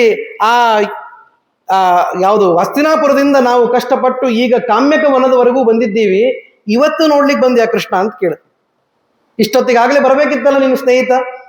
ಅದಕ್ಕಾಗಿ ನೀನು ನಮಗೆ ಉದ್ಧಾರವನ್ನು ಮಾಡಬೇಕು, ನಮಗೆ ಸಮಾಧಾನ ಆಗುವಂತೆ ಕೃಷ್ಣ ನೀನು ಮಾಡಬೇಕು. ನಮ್ಮ ಸ್ನೇಹಿತರಿಂದ ನಾವೇನು ಅಪೇಕ್ಷೆ ಪಡ್ತೀವಿ? ಒಳ್ಳೆಯ ಮಾತುಗಳನ್ನು ಅಪೇಕ್ಷೆ ಪಡ್ತೀವಿ. ಹಾಗಾಗಿ ನಿನಗೆ ಒಳ್ಳೆಯ ಮಾತುಗಳನ್ನು ನೀನು ಹೇಳಿ ನಮ್ಮನ್ನ ಸಮಾಧಾನಗೊಳಿಸಬೇಕು. ಮತ್ತು ಇತಿ ವಿಜ್ಞಾಪ್ಯ ಶ್ರೀಕೃಷ್ಣಂ ಫಾಲ್ಗುಣ ಪರವೀರ ಬದ್ಧಾಂಜಲಿ ಪುಟೋ ಭೂತ್ವ ಪ್ರಣನಾಮ ಜನಾರ್ದನಂ. ಇಷ್ಟು ಹೇಳುವಾಗ ಸ್ನೇಹಿತನಾಗಿದ್ದ, ಆಮೇಲೆ ಜ್ಞಾಪಕ ಆಯಿತು ಇವನು ಸ್ನೇಹಿತ ಆದರೂ ಕೂಡ 3 ಲೋಕಕ್ಕೆ ವಿಕ್ರಮ ಇವನು, ಆದ್ದರಿಂದ ಮತ್ತೆ ನಮಸ್ಕಾರ ಮಾಡಿದ್ನು. ತಪ್ಪಾಗಿದ್ರು ಕ್ಷಮಾ ಮಾಡಬೇಕು ಸ್ವಾಮಿ, ನಮಗೆಲ್ಲರಿಗೂ ಕೂಡ ಪಾಂಡವರಿಗೆ ಉದ್ಧಾರದ ದಾರಿಯನ್ನು ತೋರಿಸಬೇಕು ಅಂತ ಹೇಳಿದೆ. ಆವಾಗ ಹೇಳ್ತಾರೆ, ಅಧಿಮಾಸ ಸಮುತ್ಪನ್ನ ಕದಾಚಿತ್ ಪಾಂಡುನಂದನ. ಹೇಳ್ತೇನೆ ಕೇಳು, ಒಂದು ಅಧಿಕ ಮಾಸ ಅಂತಿದೆ. ಆ ಅಧಿಕ ಮಾಸದ ಕಥೆಯನ್ನು ಕೇಳಿದ್ರೆ ನಿಮ್ಮ ದುಃಖ ಎಲ್ಲ ಪ್ರಶಮನ ಆಗ್ತದೆ ಅಂತ ಹೇಳಿ ಅಲ್ಲಿ ಕೃಷ್ಣ ಪಾಂಡವರಿಗೆ ಏನು ಹೇಳಿದ ಅದನ್ನು ಮತ್ತೆ ಹೇಳ್ತಾ ಇದ್ದ. ಕಥೆಯೊಳಗೆ ಕಥೆ ಅಂತ ಹಿಂಗೆ ಮುಂದಕ್ಕೆ ಹೋಗ್ತಾ ಇದ್ದ. ಇಲ್ಲಿಗಂತೂ ಶುರುವಾಯಿತು. ಏನಂದ್ರೆ ಒಂದು ಅಧಿಮಾಸ ಅಂತ ಒಂದು ಹುಟ್ಟಿತಂತೆ. ಅಧಿಮಾಸ ಅಂದ್ರೆ ಏನಿದು ಅಂದ್ರೆ 33 ತಿಂಗಳು ಕಳೆದ ಮೇಲೆ 1 ತಿಂಗಳು ಎಕ್ಸ್ಟ್ರಾ ಬಂದ್ಬಿಡುತ್ತೆ. ಎಕ್ಸ್ಟ್ರಾ ಅಂದ್ರೆ ಏನು? ಇಡೀ 3 ವರ್ಷಗಳ ಕಾಲ ದಿನ ಅದು ಉಳಿದು 1 ದಿನ ಎಕ್ಸ್ಟ್ರಾ, 1 ತಿಂಗಳು ಎಕ್ಸ್ಟ್ರಾ ಆಗಿ ಬರ್ತದೆ. ಇದಕ್ಕೇನಂತ ಕರೀತಾರೆ ಅಂದ್ರೆ ಮಲಮಾಸ ಅಂತ ಕರೀತಾರೆ. ಮಲ ಅಂದ್ರೆ ಎಕ್ಸ್ಟ್ರಾ ಅಂತ ಅರ್ಥ. ಯಾವುದು ರೆಸಿಡ್ಯೂ ಅಂತಾರೆ ನೋಡ್ರಿ ಇಂಗ್ಲಿಷ್ನೊಳಗೆ, ರೆಸಿಡ್ಯೂವಲ್ ಅಂತ ಅರ್ಥ. ಹಾಗೆ ಉಳಿದು ಬಂದ ಮಾಸ ಅನ್ನೋದಕ್ಕಾಗಿ ಅದಕ್ಕೆ ಅಧಿಕ ಮಾಸ ಅಂತ ಕರೀತಾರೆ. ಅಂತಹದ್ದು ಮಲಮಾಸ ಅಂತ. ಅದು ಕದಾಚಿತ್ ಉತ್ಪನ್ನ, ಅದು ತಾನು ಹುಟ್ಟಿದ್ದು. ಒಂದು ಗೊತ್ತಿರ್ಬೇಕು ನಮಗೆ, ಪ್ರತಿಯೊಂದು ಮಾಸಕ್ಕೂ ಆ ಮಾಸದ ದೇವತೆ ಅಂತ ಇರ್ತಾರೆ. ಚೈತ್ರ ಮಾಸಕ್ಕೆ ಚೈತ್ರ ಮಾಸಾಧಿಪತಿ ಇರ್ತಾರೆ, ವೈಶಾಖ ಮಾಸಕ್ಕೆ ವೈಶಾಖ ಮಾಸಾಧಿಪತಿ ಇರ್ತಾರೆ. ನಿನ್ನೆವರೆಗೂ ವೈಶಾಖ ಮಾಸ ಇತ್ತು. ಹಾಗೆ ಜ್ಯೇಷ್ಠ, ಆಷಾಢ, ಶ್ರಾವಣ, ಹೀಗೆ ಎಲ್ಲಾ ಮಾಸಗಳು ಅಧಿಪತಿ ಇರ್ತಾನೆ. ಆದರೆ ಈ ಅಧಿಕ ಮಾಸಕ್ಕೆ ಮೊದಲಿಗೆ ಯಾವ ಅಧಿಪತಿ ಇರಲಿಲ್ಲ, ಯಾರೂ ಇರಲಿಲ್ಲ. ಅದಕ್ಕಾಗಿ ಏನಾಯಿತು ಅಂದ್ರೆ ಸೂರಯ ಕಥಯಂತೀಹ ಧರ್ಮಜ್ಞ ಶಾಸ್ತ್ರ ಕೋವಿದಾಹ ಮಲಿಮ್ಲುಚೇತು ಸಂಪ್ರಾಪ್ತೆ ಕ್ರಿಯಾ ಸರ್ವಾ ಪರಿತ್ಯಜೇತ್. ಅವರೆಲ್ಲ ಒಂದು ಅಂದ್ಕೊಂಡಿದ್ರಂತೆ ಎಲ್ಲಾ ಋಷಿಗಳು, ಈ ಎಕ್ಸ್ಟ್ರಾ ಮಾಸ ಬಂದಾಗ ಏನೂ ಮಾಡಬಾರದು. ಎಲ್ಲಿವರೆಗೂ ಅಂದ್ರೆ ಒಂದು ಸ್ನಾನ ದಾನಗಳನ್ನು ಮಾಡಬಾರದು. ಯಾಕೆ ಅಂದ್ರೆ ನೀವು ಪ್ರತಿಯೊಂದು ಮಾಸದಲ್ಲೂ ನೋಡಿರ್ಬೇಕಾದ್ರೆ ಒಂದು ಸೂರ್ಯ ಸಂಕ್ರಮಣ ಅಂತ ಆಗ್ತದೆ. ಪ್ರತಿಯೊಂದು ಮಾಸಕ್ಕೂ ಸೂರ್ಯ ಸಂಕ್ರಮಣ ಇದೆ. ಸಂಕ್ರಾಂತಿ ಅನ್ನೋದು ಕೇವಲ ನಾವು ಕರ್ಕಾಟಕ ಸಂಕ್ರಾಂತಿ, ಮಕರ ಸಂಕ್ರಾಂತಿ ಅಂತ ಎರಡೇ ತಿಳ್ಕೊಂಡಿದ್ದೀವಿ. ನಿಜವಾಗಿಯೂ ನೋಡಿದ್ರೆ 12 ಸಂಕ್ರಾಂತಿಗಳಾಗ್ತಾವೆ. ಪ್ರತಿ ಮಾಸಕ್ಕೂ ಒಂದೊಂದು ಸಂಕ್ರಾಂತಿ ಇರ್ತದೆ. ಆದರೆ ಈ ಅಧಿಕ ಮಾಸದಲ್ಲಿ ಯಾವ ಸಂಕ್ರಾಂತಿ ಇಲ್ಲ. ಯಾವುದಕ್ಕೆ ಸಂಕ್ರಾಂತಿ ಇಲ್ಲ, ಸೂರ್ಯನ ಸ್ಪರ್ಶ ಇಲ್ಲ, ಆ ಮಾಸದಲ್ಲಿ ಯಾವ ಒಳ್ಳೆಯ ಕೆಲಸವನ್ನು ಮಾಡಬಾರದು ಅಂತ ಎಲ್ಲಾ ಋಷಿಗಳು ಅದನ್ನು ದೂರ ಇಟ್ಟಿದ್ರಂತೆ. ಇದು ದೂರ ಇರಲಿ, ಯಾಕಂದ್ರೆ ಸಂಕ್ರಾಂತಿನೇ ಇಲ್ಲ ಇಲ್ಲಿ. ಹೀಗಾಗಿ ಅಧಿಕ ಮಾಸಕ್ಕೆ ಮಲಮಾಸ ಅಂತ ಹೆಸರಿಟ್ಟರು. ಚೆನ್ನಾಗಿಲ್ಲ ಅದು, ಅದಕ್ಕಾಗಿ ದೂರ ಇಟ್ಟು. ಆದ್ದರಿಂದ ರವಿ ಸಂಕ್ರಮ ವರ್ಜಿತ ಅಸ್ಪೃಶ್ಯೋ ಬಲರೂಪತ್ವಾತ್ ಶುಭೆ ಕರ್ಮಣಿ ಗರ್ಹಿತ. ಅದು ಅಸ್ಪೃಶ್ಯವಾಗಿ ದೂರವಾಗಿ ಅದನ್ನ ಆ 30 ದಿನಗಳನ್ನು ದೂರ ಇಟ್ಟುಬಿಟ್ರು. ಆದ್ದರಿಂದ ಈ ಅಧಿಕ ಮಾಸದ ಯಾವ ಅಧಿದೇವತೆ ಇದ್ದ ಅವನು ಬಹಳ ದುಃಖಿತನಾಗಿದ್ದ, ಅಥವಾ ಆ ಮಾಸವೇ ದುಃಖಪಟ್ಟಿತು ಅಂತ. ನನ್ನ ಮಾಸಕ್ಕೆ ಅಥವಾ ನನ್ನ ಕಾಲಕ್ಕೆ ಇದನ್ನೊಂಥರ ನೀವು ಟೈಮ್ ಒಳಗಿರುವಂತಹ ಒಂದು ಶಾಪಕ್ಕೆ ಒಳಗಾದ ಸಮಯ ಅಂತ ಕರಿಬಹುದು. ಹಾಗಾಗಿ ಬಿಟ್ಟಿತ್ತದು, ಯಾರೂ ಅದನ್ನ ಮಾಡ್ತಾ ಇಲ್ಲ, ಪ್ರಯೋಗ ಮಾಡ್ತಾ ಇಲ್ಲ. ಅದಕ್ಕಾಗಿ ದುಃಖಪಟ್ಟಿತ್ತಂತ. ಅದು ದುಃಖಪಟ್ಟು ಅಂತರ್ಗ್ರಹಂ ವೈಕುಂಠಕ್ಕೆ ಹೋಯಿತಂತೆ. ವೈಕುಂಠಕ್ಕೆ ಹೋಗಿ ನಾರಾಯಣನನ್ನ ಕೇಳಿ ಬರೋಣ. ಯಾಕೆ ಅಂದ್ರೆ ವೈಕುಂಠಕ್ಕೆ ಯಾಕೆ ಹೋಗಿರ್ಬೇಕು? ನೀವೇ ವಿಚಾರ ಮಾಡ್ರಿ. ಕಾಲ ಅಂದ್ರೆ ಯಾರು? ಕಾಲ ಅಂದ್ರೆ ನರಸಿಂಹ. ಕಾಲ ಅಂದ್ರೆ ವೈಕುಂಠಸ್ಥನಾದ ಸ್ವಾಮಿ. ಅವನೇ ಜಗತ್ತಿನ 3 ಕಾಲಗಳನ್ನು ಆಗಲೇ ಬಂತಲ್ಲ, ತ್ರಿಕಾಲಕ್ಕೆ ಅಧಿಪತಿ ಪರಮಾತ್ಮ ಅಂತ. ಅದಕ್ಕಾಗಿ ಕಾಲಾಧಿಪತಿಯಾದ ನಾರಾಯಣನನ್ನೇ, ವೈಕುಂಠಾಧಿಪತಿ ವಿಷ್ಣುವನ್ನೇ ಕೇಳಿಬಿಡೋಣ, ನನ್ನನ್ನು ಯಾಕೆ ಹೀಗೆ ದೂರ ಇಟ್ಟಿದ್ದೀರಿ ಅಂತ ಆ ಅಧಿಕ ಮಾಸ ಕೇಳ್ತಾ ಇದೆ. ಏನ್ ಕೇಳ್ತಾ ಇದೆ ಅಂದ್ರೆ ಹೇಳ್ತಾರೆ, ನಮಸ್ಕಾರ ಮಾಡ್ತಂತೆ ಮೊದಲ ನಮಸ್ಕಾರ. ದಂಡವತ್ ಪತಿತೋ ಭುವಿ ಸೌಮ್ಯಂ ಬಭಾಷೆ ಧೈರ್ಯ ಮುದ್ವಹನ್. ಸೌಮ್ಯವಾಗಿ ಧೈರ್ಯವನ್ನು ತಂದುಕೊಂಡು ಗದ್ಗದವಾದ ಕಂಠದಿಂದ ಮಾತಾಡ್ತಾ ಇದೆ. ಏನಂತ ಅಂದ್ರೆ ಬಹಳ ಚಂದ ಹೇಳ್ತಾ ಇದೆ ನೋಡ್ರಿ. ಇತಿಶ್ರೀ ಬೃಹನ್ನಾರದೀಯ ಪುರಾಣೆ ಪುರುಷೋತ್ತಮ ಮಾಹಾತ್ಮೆ ಅಧಿಕ ಮಾಸಸ್ಯ ಅಥವಾ ಅಧಿಮಾಸಸ್ಯ ವೈಕುಂಠ ಪ್ರಾಪಣಂ ನಾಮ ತೃತೀಯೋಧ್ಯಾಯ. ಸಣ್ಣ ಅಧ್ಯಾಯಗಳು. ವೈಕುಂಠಕ್ಕೆ ಬಂದಿತು ಅಂತ ಹೇಳಿದ್ರು. ಈಗ ಪ್ರಾರ್ಥನೆಯನ್ನ ಮಾಡ್ತಾ ಇದೆ. ಏನಂತ? ಐನಾಥ ಕೃಪಾನಿಧೇ ಹರೇ ನ ಕಥಂ ರಕ್ಷಸಿ ಮಮಿಹಾಗತಂ ಕೃಪಣಂ ಪ್ರಬಲೈರ್ ನಿರಾಕೃತಂ ಮಲಮಾಸೇತ್ಯಭಿಧಾಂ ವಿಧಾಯ ಮೇ. ನೀನು ಜಗತ್ತಿನೊಳಗೆ ಇರುವ ಎಲ್ಲಾ ಕೃಪಣರಿಗೆ ವತ್ಸಲ ಅಂತ ಕರೀತಾರೆ. ನೀನು ಕೃಪಣ ವತ್ಸಲ ಅಂತ ದೇವರನ್ನು ಕರೀತಾರೆ. ಅಂದ್ರೆ ಯಾರು ಖಿನ್ನರಾಗಿರ್ತಾರೆ, ಯಾರು ದುಃಖಿತರಾಗಿರ್ತಾರೆ ಅವರನ್ನು ರಕ್ಷಣೆ ಮಾಡುವವನು ಪರಮಾತ್ಮ. ಇದು ನಿನ್ನ ಹೆಸರು, ನಿನಗಿರುವಂಥ ಕೀರ್ತಿ. ಆ ಕೀರ್ತಿಯನ್ನು ಮೀರಿ ನನ್ನನ್ನು ಮರೆತು ಬಿಟ್ಟೆಲ್ಲ. ಯಾಕೆಂದ್ರೆ ನನಗೆ ಜನ ಎಲ್ಲ ಬೈತಾ ಇದ್ದಾರೆ, ಎಂಥ ಮಾಸ ಇದು, ಒಂದು ಸಂಕ್ರಮಣ ಇಲ್ಲದ, ರವಿ ಸಂಕ್ರಮಣ ಇಲ್ಲದ ಮಾಸ, ಅದನ್ನು ಹೇಯ, ಅದು ತುಚ್ಛ ಅಂತ ಬೈತಾ ಇದ್ದಾರೆ. ನನ್ನಂತಹ ಕೃಪಣರು ನಿನಗೆ ಕಾಣಿಸ್ಲಿಲ್ಲೇನೋ ಅಂತ ಕೇಳಿದರು. ಮತ್ತಂತದೇ ಶುಭ ಕರ್ಮಗಳಲ್ಲಿ ನನ್ನನ್ನು ಬಿಟ್ಟಿದ್ದಾರೆ. ನೆನಪು ಮಾಡ್ಕೋ, ಕಂಸನೆಂಬ ಅಗ್ನಿಯಿಂದ ನಿನ್ನ ತಾಯಿಯನ್ನು ನೀನು ರಕ್ಷಣೆ ಮಾಡಿದಿ, ಆದರೆ ನನ್ನನ್ನು ಮರೆತು ಬಿಟ್ಟಿ. ಒಂದೊಂದೇ ನೆನಪು ಮಾಡ್ತಾ ಇದೆ. ಆಮೇಲೆ ಅಂತಾಳೆ, ಯಮುನೆಯಲ್ಲಿ ವಿಷ ತುಂಬಿತ್ತು. ಕಾಲಿಯ ಮರ್ದನ ಮಾಡಿದಾಗ ಯಮುನಾ ನದಿ ಪೂರ್ತಿ ವಿಷಪೂರಿತವಾಗಿತ್ತು. ಇವತ್ತು ಯಮುನಾ ಹಂಗೆ ಆಗಿತ್ತು, ದಿಲ್ಲಿ ಒಳಗೆ, ನಿಮಗೆಲ್ಲ ಗೊತ್ತಿತ್ತು. ಅದು ದುರ್ದೈವದ ಸಂಗತಿ. ಆದರೆ ಆವಾಗ ಯಮುನೆಯನ್ನ ನೀನು ಶುದ್ಧ ಮಾಡಿದಲ್ಲ, ಕಾಲಿಯನನ್ನ ಬೇರೆ ಕಡೆ ಕಳಿಸಿ, ರಮಣಕ ದ್ವೀಪಕ್ಕೆ ಕಳಿಸಿ ನೀನು ಯಮುನಾ ನದಿಯನ್ನು ಶುದ್ಧ ಮಾಡಿದೆ. ಯಮುನೆಯನ್ನು ಉದ್ಧಾರ ಮಾಡಿದ ನೀನು ನನ್ನನ್ನು ಉದ್ಧಾರ ಮಾಡೋದಿಲ್ಲ ಯಾಕೆ ಕೇಳ್ತಾ ಇದೆ. ಹಾಗೆ ಗಜನಾಯಕನನ್ನ, ಅರ್ಥಾತ್ ಗಜೇಂದ್ರ ಮೋಕ್ಷವನ್ನು ನೆನಪು ಮಾಡಿಕೊಡ್ತು, ಅಲ್ಲೂ ಉದ್ಧಾರ ಮಾಡಿದಿ. ಹೀಗೆ ಅನೇಕ ಪ್ರಸಂಗಗಳನ್ನು ಜ್ಞಾಪಿಸಿ ಆ ಅಧಿಕ ಮಾಸ ಕೇಳ್ತಾ ಇದೆ, ನನ್ನನ್ನು ನೀನು ಉದ್ಧಾರ ಮಾಡಬೇಕು ಸ್ವಾಮಿ, ಹೀಗೆ ಬಿಡಬಾರದು ಅಂತ ಹೇಳಿ ಕೇಳಿದಾಗ, ವತ್ಸ ವತ್ಸ ಕಿಮತ್ಯಂತಂ ದುಃಖ ಮಗ್ನೋಸಿ ಸಂಪ್ರತಂ. ಆವಾಗ ಅವನ ಅಧಿಕ ಮಾಸದ ಆ ಮಾತುಗಳನ್ನೆಲ್ಲ ಕೇಳಿ ಪರಮಾತ್ಮ ಅರ್ಥಾತ್ ವಿಷ್ಣು ಅಂದಂತೆ, ನಮ್ಮ ವೈಕುಂಠಕ್ಕೆ ಬಂದು ಕಣ್ಣೀರು ಹಾಕಿದ್ ನೀನೇ ಫಸ್ಟ್, ಇನ್ಯಾರೂ ಕಣ್ಣೀರು ಹಾಕಿದ್ದಿಲ್ಲ. ಯಾಕೆಂದ್ರೆ ವೈಕುಂಠ ಅಂದ್ರೇನೆ ಕಣ್ಣೀರು ಮುಗಿದ ಮೇಲಿನ ಕಥೆ. ಅದು ವೈಕುಂಠಕ್ಕೆ ಬರೋದು ಅಂದ್ರೇನೆ ಕಣ್ಣೀರು ಮುಗೀತು ಅಂತ ಅರ್ಥ. ಅಂತಹ ಶ್ರೇಷ್ಠವಾದ ಜಾಗ ಇದು ವೈಕುಂಠ. ಅಲ್ಲಿ ಬಂದು ನೀನು ಕಣ್ಣೀರು ಹಾಕ್ತಾ ಇದ್ದಿ ಅಂದ್ರೆ ಹೌದು, ನಿನ್ನನ್ನು ನಾನು ಅಟೆಂಡ್ ಮಾಡಬೇಕಾಗಿತ್ತು ಇಷ್ಟೊಂದು. ಅದಕ್ಕಾಗಿ ಯಾಕೆ ಹೇಳ್ತಾ ಇದ್ದಿ ವತ್ಸನೆ, ಅಧಿಕ ಮಾಸವೇ ಅಂತ ಕೇಳ್ತಾ ಇದ್ದಾನಂತೆ. ತ್ವಾಮಹಂ ದುಃಖ ಸಮ್ಮಗ್ನಂ ಉದ್ಧರಿಷ್ಯಾಮಿ ಮಾಶುಚಃ. ಡೋಂಟ್ ವರಿ, ನಾನು ಇನ್ನು ಉದ್ಧಾರ ಮಾಡಿಯೇ ಮಾಡ್ತೀನಿ, ನಿನ್ನ ಸಮಸ್ಯೆ ಏನು ಅದನ್ನು ಹೇಳು ಅಂತ ಮತ್ತೆ ಕೇಳಿದ್ನು. ವೈಕುಂಠಮೀದೃಶಂ ಪ್ರಾಪ್ಯ ಕಥಂ ದುಃಖಾನ್ವಿತೋ ಭವಾನ್ ಅಂತೆಲ್ಲ ಕೇಳಿದ ಮೇಲೆ ಆ ಅಧಿಕ ಮಾಸ ಹೇಳ್ತಾ ಇತ್ತು ಏನಂತ, ಅಜ್ಞಾತಂ ಕಿಂಚಿನ್ನೈವಾಸ್ತಿ ಸರ್ವತ್ರ ಭಗವಂಸ್ತವ. ಭಕ್ತರು ದೇವರಿಗೆ ಬಹಳ ಸಲಿಗೆಯಿಂದೇ ಮಾತಾಡ್ತಾರೆ ಯಾವಾಗಲೂ.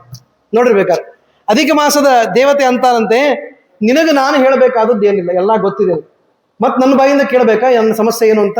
ನಾನು ನನ್ನ ಸಮಸ್ಯೆ ಹೇಳೋದಿಲ್ಲ, ನೀನೇ ನಿನ್ನ ದೃಷ್ಟಿಯಿಂದ ನೀನೇ ಕೊಟ್ಟವನು, ಸಮಸ್ಯೆ ಕೊಟ್ಟವನು ನೀನೇ, ಬಿಡಿಸೋನು ನೀನೆ. ಭವಬಂಧ ಏನದು, ಭವಪಾಶಾಚ್ಚ ಮೋಚಕ, ಬಂಧಕೋ ಭವಪಾಶೇನ ಭವಪಾಶಾಚ್ಚ ಮೋಚಕ. ಮೊದಲು ಕಟ್ಟವನು ನೀನೆ, ಆಮೇಲೆ ಬಿಚ್ಚವನು ನೀನೆ. ಆದ್ದರಿಂದ ನನ್ನ ಸಮಸ್ಯೆ ನಿನಗೆ ಗೊತ್ತಿದೆ, ನಾನು ಹೇಳೋದಿಲ್ಲ ಅಂತಂತ. ಆದರೂ ನಿನ್ನ ಮುಂದೆ ಒಂದು ಸಲ ಹೇಳಿಬಿಡ್ತೀನಿ ಅಂತ ಮತ್ತೆ ಮನಸ್ಸು ತಡೆಯದೆ, ತಥಾಪಿ ವಚ್ಮಿ ಹೇ ನಾಥ ದುಃಖ ಜಾಲ ಮಪಾವೃತಂ ತಾದೃಶಂ ನೈವ ಕಸ್ಯಾಪಿ ನಶ್ರುತಂ ನಾವಲೋಕಿತಂ. ಒಂದು ಸಲ ನನ್ನ ಕಡೆ ನೀನು ನಿನ್ನ ಕರುಣಾದೃಷ್ಟಿಯನ್ನು ಬೀರಬೇಕಾಗಿತ್ತು, ಈಗಾದರೂ ಬೀರಿ ಅನುಗ್ರಹವನ್ನು ಮಾಡು ಅಂತ ಕೇಳ್ತು. ಆಯ್ತು, ಏನು ಮಾಡಬೇಕು ಅಂತಂದಾಗ ಹೇಳ್ತಾರೆ, ನಿಜ ಧರ್ಮಂ ಸಮಾಲೋಚ್ಯ ಯಥಾ ರುಚಿ ತಥಾ ಕುರು. ಈ ನನ್ನ ಪ್ರಾಬ್ಲಮ್ ಏನಿದೆ, ಈ ರವಿ ಸಂಕ್ರಮಣ ಇಲ್ಲದ ಅಶುದ್ಧಿದಾಯಕವಾದ ಈ ಮಾಸವನ್ನ ಉದ್ಧಾರ ಮಾಡುವ ಕೆಲಸ ನಿನ್ನದು, ಹೆಂಗೆ ಮಾಡ್ತೀವೋ ನೀನು ಮಾಡು ಅಂತ ಹೇಳ್ಬಿಟ್ಟು, ಇಷ್ಟು ನನ್ನ ಸಮಸ್ಯೆ ಇದೆ ಅಂತ ಹೇಳಿದಾಗ, ತತಃ ಅಷ್ಟು ಹೇಳಿ ಕಾಲಿಗೆ ಬಿತ್ತ ಮೂರ್ಛೆ ಬಂದು ಅಧಿಕ ಮಾಸದ ದೇವತೆ ಆ ವಿಷ್ಣುವಿನ ಪಾದದಲ್ಲಿ ಶರಣು ಹೋಗಿದ್ದಾರೆ. ಇತಿ ಮಹರ್ನಾರದೀಯ ಪುರುಷೋತ್ತಮ ಮಹಾತ್ಮೆ ಮಲಮಾಸ ವಿಜ್ಞಪ್ತಿರ್ನಾಮ ಚತುರ್ಥೋಧ್ಯಾಯ ಅಂತ ಹೇಳಿ. 5ನೇ ಅಧ್ಯಾಯದಲ್ಲಿ ಒಂದು ವಿಶೇಷ, ಇದು ಅಪರೂಪದ ಸನ್ನಿವೇಶ, ಇದೆಲ್ಲ ಕಡೆ ಸಿಗೋದಿಲ್ಲ ಕೇಳಲಿಕ್ಕೆ, ಯಾವ ಗ್ರಂಥಗಳಲ್ಲೂ ಇಷ್ಟು ವಿಶೇಷವಾಗಿ ನಿಮ್ಗೆ ಸಿಗೋದಿಲ್ಲ. ಏನಂದ್ರೆ ವಿಷ್ಣು ಪರಮಾತ್ಮ ಆ ಅಧಿಕ ಮಾಸವನ್ನ ಕೈ ಹಿಡಿದು ಬೇರೆ ಕಡೆ ಕರ್ಕೊಂಡು ಹೋಗ್ತಾನಂತ. ಇದು ಎಲ್ಲಿ ಕೇಳಿದ್ದೀವಿ ನಾವು ಕತೆ. ಏನಂತಂದ್ರೆ ಹೇಳ್ತಾರೆ, ವಿಜಯಾಮಾಸ ಪಕ್ಷೇಣ ತಮ್ಮಾಸಂ ಮೂರ್ಛಿತಂ ಖಗಃ ಉತ್ತಿತ ಪುನರೇವಾಹ ನೈತನ್ಮೇ ರೋಚತೆ ವಿಭೋ. ಹೇಳ್ತಾರೆ, ವತ್ಸಾಗಚ್ಚ ಮಯಾ ಸಾರ್ಧಂ ಗೋಲೋಕಂ ಯೋಗಿ ದುರ್ಲಭಂ ಯತ್ರಾಸ್ತೆ ಭಗವಾನ್ ಕೃಷ್ಣ ಪುರುಷೋತ್ತಮ ಈಶ್ವರ. ನೋಡಪ್ಪ, ನಾನು ವಿಷ್ಣು, ಇನ್ನೊಬ್ಬನಿದ್ದಾನೆ ಅವನ ಹೆಸರು ಪುರುಷೋತ್ತಮ ಅಂತ, ಆ ಪುರುಷೋತ್ತಮನ ಹತ್ತಿರ ಹೋಗ್ಬೇಕು ನಾವು, ಅದಕ್ಕಾಗಿ ನನ್ನ ಜೊತೆಗೆ ಬಾ ಅಂತ ಹೇಳಿ ಕೈ ಹಿಡಿದು ಆ ಮಾಸವನ್ನ ಕರೆದುಕೊಂಡು ಅಲ್ಲಿಗೆ ಹೋಗಿದ್ದಾರೆ. ಅದರ ಹೆಸರು ಗೋಲೋಕ ಅಂತ. ಗೋಲೋಕನೇ ಕೃಷ್ಣ ಇರೋದು ಎಲ್ಲಿ, ಬೇರೆ ಕಡೆ ಎಲ್ಲಿರ್ತಾನೆ ಕೃಷ್ಣ?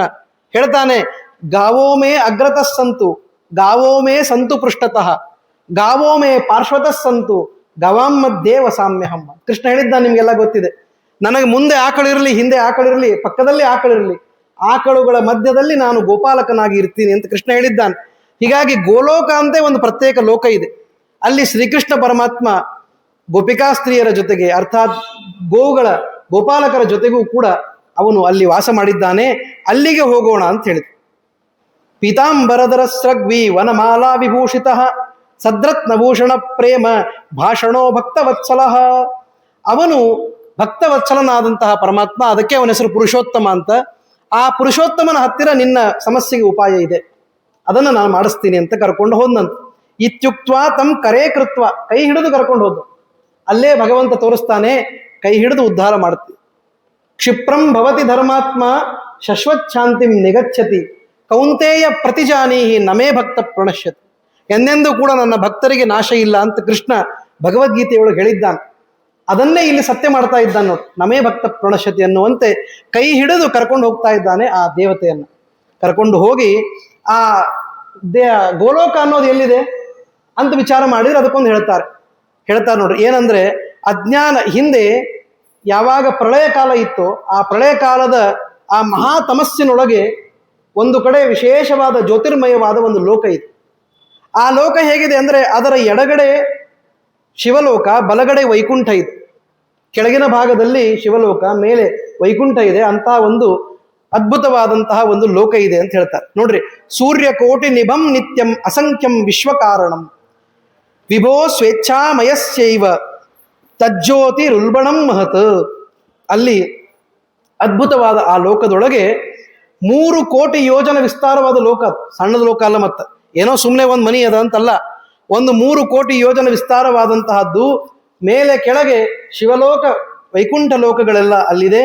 ಅಂತಹದ್ದರಲ್ಲಿ ಅದರ ಅಂತರ್ಯದಲ್ಲಿ ರೂಪಮತೀವ ಸುಮನೋಹರಂ ಇಂದೀವರದಲ ಶ್ಯಾಮಂ ಪಂಕಜಾರುಣ ಲೋಚನಂ. ಅದರೊಳಗೆ ಪರಮಾತ್ಮ ಇದ್ದಾನೆ, ಶ್ರೀಕೃಷ್ಣ ಪರಮಾತ್ಮ. ಶ್ರೀಕೃಷ್ಣ ರೂಪದಿಂದ ಇದ್ದಾನಂತ. ಅಲ್ಲಿ ಹೇಳ್ತಾರೆ ಶ್ರೀಕೃಷ್ಣ ಸಂಜ್ಞಕಂ ಅಂತ, ಅವನ ಹೆಸರು ಶ್ರೀಕೃಷ್ಣ. ವಿಷ್ಣು ಮಾಸದ ದೇವತೆಯನ್ನು ಕರ್ಕೊಂಡು ಕೃಷ್ಣನ ಹತ್ತಿರ ಹೋದ. ಏನು ಅದ್ಭುತ! ಇದು ಗೋಲೋಕ ಗಮನ ಅಂತ ಕರೀತಾರೆ. ಹೀಗಾಗಿ ಸಣ್ಣ ಹುಡುಗ ಅಲ್ಲಿ ಚೆನ್ನಾಗಿ ಕಾಣಿಸ್ತಾ ಇದ್ದಾನೆ. ಅವನ ಹತ್ತಿರ ಹೋಗಿ ಅವನು ಹೇಳ್ತಾ ಇದ್ದಾರಂತೆ. ಏನಂತಂದ್ರೆ ಇತಿ ಗೋಲೋಕ ಗಮನಂ ನಾಮ ಪಂಚಮೋಧ್ಯಾಯ, 6ನೇ ಅಧ್ಯಾಯದಲ್ಲಿ ವಿಷಯವನ್ನು ಹೇಳ್ತಾರೆ. ಏನಂತಂದ್ರೆ, ಯಾರಪ್ಪ ಇವರು ಬಂದವರು, ಅಳ್ತಾ ಇದ್ದಾರೆ ನಿನ್ನ ಜೊತೆಗೆ ವಿಷ್ಣು ಪರಮಾತ್ಮ. ವೈಕುಂಠಕ್ಕೆ ಬಂದರೆ ಯಾರಿಗೂ ದುಃಖ ಇಲ್ಲ ಅಂತ ಹೇಳ್ತಾರೆ. ವೈಕುಂಠವನ್ನು ದಾಟಿ ಮುಂದೆ ಗೋಲೋಕಕ್ಕೆ ಬಂದಿದ್ದೀರಿ ನೀವಿಬ್ಬರು ಕೃಷ್ಣನ ಹತ್ತಿರ, ಅಲ್ಲಿ ಯಾಕೆ ಅಳ್ತಾ ಇದ್ದಾರೆ ಅಂತಂದಾಗ ಆವಾಗ ಮತ್ತೆ ಆ ಮಾಸದ ಹತ್ತಿರ ಹೇಳಿಸ್ಲಿಲ್ಲ ಅಂತ ಅವನೇ ಹೇಳಿದ್ನಂತೆ.